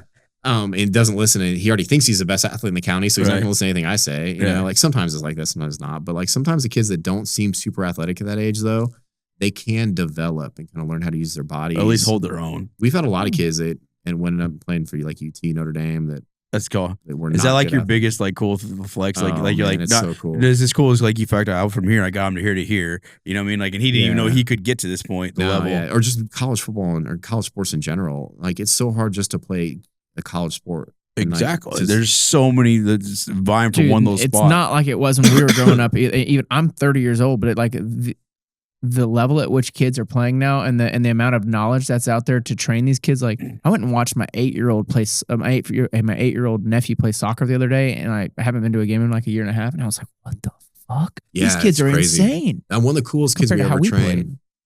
played. Really smart kid, and everybody told him that he was not made to play football. And Tom so- Brady. Yeah, it's Lake Travis. So like their quarterbacks are coming in from all over. Mm-hmm. He wanted to be a quarterback, and they're like, "You're not going to be a quarterback. You don't have the skills." He was like 7th on the depth chart, and we worked with this kid from a young age, and he ended up being the backup. Never started a game. Yeah, but ended up being the backup to Charlie Brewer, who was like the Texas 6A Player of the Year. And this kid was so good, he could have started for every other team in the conference. Charlie got hurt one time, came in, fucking had a badass game, was never the starter, but got tons of college scholarship offers. Yeah. Got an offer to walk on at TCU. Oh wow. Like, oh wow. And he went on, didn't play sports in college, and went on to be a doctor. And he came back and he's like, "You guys changed my life because I didn't believe I was a good athlete. You made me believe I was a good athlete. And when that happened, I believed I could do anything." And this is not a kid we can brag about because he was never a star. He was never a starter. right. But he did something everybody thought was impossible. He beat out all these kids that people would bring in from other towns that were trying Right. to be a quarterback. And this kid beat them all out. The only person he didn't beat out was the 6A Texas Player of the Year. right. Right, You know which what is I mean? Right. Which is And it's Yeah. like, he's like, after that, I knew I could do anything. And like, that's the kid That I was like, confidence that's is most just that's so the best important. prideful It's thing you like- could ever have. Confidence Yeah, is dude. just it's such a crazy thing how where confidence can play into something, and it's also so detrimental that one person can fuck a kid's, can either make or break a kid's confidence. Or break it. I remember there's a liftathon in high school, and it's just a bench press competition. And I went to see it when I was in 7th grade. And to me, those high school kids look like impossible. Like they were probably benching 250. I don't even know. Yeah. You know? And at the end, the head coach was there, and he was the one spotting him and on a microphone. He invited all the younger kids to come down to bench press. And I remember how much I benched. I benched 115 pounds. And when I racked it, the coach was like, "You're pretty strong." And he was like a god to me because he was the high school football coach. I'm like, if he thinks I'm pretty strong, then I'm strong. Then I'm pretty strong. Yeah, he knows what he's doing. Yeah, look at everybody else. That literally changed my life. It's like, if I'm pretty strong now, I can get stronger, and I can be just as strong as these kids. I can be stronger than these kids. And I started lifting weights after that day, and I never stopped. And like Coach Tony Gishwender changed my fucking life with one phrase. Crazy how one phrase. Slap on the brake. You're pretty strong. Like, but imagine if he'd been like, kid. Yeah, you don't got it, dude. And so many of us do it. We make these offhanded compliments, and it's like, that fucking changes the entire trajectory of this kid's life. Like, be careful with your words. You have to be. There's my earliest memory of like, and it's stuck with me to this day. Literally, my uncle that was in pretty decent shape growing up. This is burning in my brain. I might have been 5 or 6 years old. I'm not shitting you. And it was like a 40-pound sack, and dude, I'm little. I was 105 pounds my freshman year. I'm sorry, my senior year was 160, but it was 105 pounds my freshman year. So I'm like 5 or 6 at this point in time. I'm smaller than all my cousins, like, but I always had like a little 6-pack, and I was like, I was just genetically just had like a 6-pack and shit like that. But my uncle said, I picked up a sack of feed one day. He was telling somebody else, he was like, he's gonna be stout as shit one day. He's strong, like he's built like this. Yeah. And dude, it burned into my fucking brain. So crazy. But I also, like with baseball, like if I would miss a baseball, my dad would throw the baseball at me as hard as he could and tell me that I sucked at baseball. Yeah. Guess what? I ended up sucking at baseball. Exactly. It's just crazy. A lot of these parents, man, you see how they talk to their kids, and like, you're ruining your kid. You have no clue. If you would just leave. Yeah. It's better. Can you just please leave the fucking room? Yeah. You're destroying your kid. Like, you're comparing him to how fast you were in high school, and there's so many dads like, I was so fast in high school. I don't know why he's so slow. I'm like, first of all, you really fucking fast in high school? Yeah, what was your version of fast? Yeah, it's like, okay, you were hand timed by some fucking dude with smoking a grit or what? Right, like, exactly. he's being laser fucking timed, you know? Right. And it's just, the kids look at their dad, who they idolize. Like that dude could do no wrong, and he's just cutting him off at the knees. You are the inner voice for your kid. Dads don't realize that, because like, you know how we all have this inner voice as an adult, right? And we tell ourselves how good we are, what we're good at, what we're bad at, what we can do, what we can't do. Kids haven't developed that yet. Yep. Their inner voice is the parent that talks to them. You are your kid's inner voice. Do you want your kid to have an inner voice where he tells himself he sucks, where he tells himself he can't do it? Or do you want to have him to have an inner voice where he tells himself that he can do anything he really wants to do? That if he works hard enough, that just because he fails now doesn't mean he fails all the time. That this is a failing lesson. It's not indicative of how good or bad you are. It's just how well you prepared. So let's just prepare harder next time. You have to be your kid's inner voice. Yeah. And the dads are like, why do you suck at this? Like, and then it's not just about discipline. You need to be more disciplined. Okay, we all need to be more disciplined. All right. You know, like, hey, let's work on this together. Like, relate to him. Like, I struggled with this too when I was your age. Yeah. This is how I overcame it. And show them the path. Let's go. It's the one thing I could tell the dads, you are your kid's inner voice. Don't fuck up their inner voice. And it's their first time as parents too. Like I'm not blaming it like all my back. I had a great fucking childhood, but like some of the shit my mom and my dad both told me either made or break me with a lot of stuff. Yeah. And it's still burned into my brain with something. And I'm sure you see it day in, day out because you're constantly a kid. I thought I had a perfect childhood. I didn't have going to therapy when I was like, 40 years old. Yeah. Like, right. And it's just like, I didn't realize that was bad. That wasn't a good thing. that wasn't good. Shit. Yeah. And like, it's not like, woe is me. It's like, no, I have a kid now. I am a mentor now. I better fucking fix myself. Yeah. I got to course correct here. I can't use my childhood as an excuse to fucking continue to traumatize people. Right. We can't make generational trauma here. Yeah. It's like, fuck. And I had to learn the hard way. Like, you walk in and there's this kid like staring at you and you're like, what do I do now? Like, what I learned in Ranger School does not help me here. It does not equate. No. It's like, hey, fucktard. Right. Run faster. That's how I was raised, though, by the way, though. You fucking soup sandwich. Exactly. Oh, gosh. But it's like, okay, we also don't have a captive audience as a trainer. Like, as your coach, they have to be there. Either because they have a scholarship or you're a fucking drill instructor because they fucking signed a contract. Right. This kid's mom is paying $130, or dad's paying $130 an hour for this kid to be there. And all he has to say is, I don't like going. And guess what? You're not going to see him anymore. Not only will you lose money, you're going to lose the chance to influence this kid. So keep him coming back. Like, give him, I always say trainers, a kid should leave every day with a small victory. And not bullshit, not like you're bullshitting him, Right. but you set the No scenario. no Right. participation trophy kind of Yeah, shit. but you like, set up a scenario Yeah. to where he'll get a win. yeah. Right. Like he can run faster or jump higher or do this. And like Right. you got little tricks to where you know if a kid practices this movement pattern this many times, He'll that they'll get it get better down, at it. right. And then you time him and let him see that he got better at something. Right. Show him a win. So you can a kid can take a lot of losses in a day, you know, as long as he leaves with a win. Then that'll get him back. So they can take all those losses again. And I always tell them, this is the place we screw up. This is the place we get our losses. And you're going to have a lot of losses in here, right? But you're going to have some wins too. And all they got to do is they got to leave with a win. That's awesome. You know, and it's like we don't fucking think about the small things. Right. They send them home with a win, man. Right. Like, That's so awesome. Yeah, that's super cool. It's cool what you're doing, man. It was nice sitting down with you and talking about all this stuff. Yeah, man, I Yeah, guys, appreciate it's you been a making the pleasure. time. yeah, thank you guys. Finally, good to finally sit down with you, man. I know, man. We said we were going to do it for years. I'm glad we Uh, finally made it happen. It's hard to coordinate it, man. Right. Yeah, hell yeah. Appreciate it, man. Congratulations on the Yeah. gym. Yeah, Yeah, nice to great, talk to you dude. guys. Appreciate it, brother. Thank you, brother.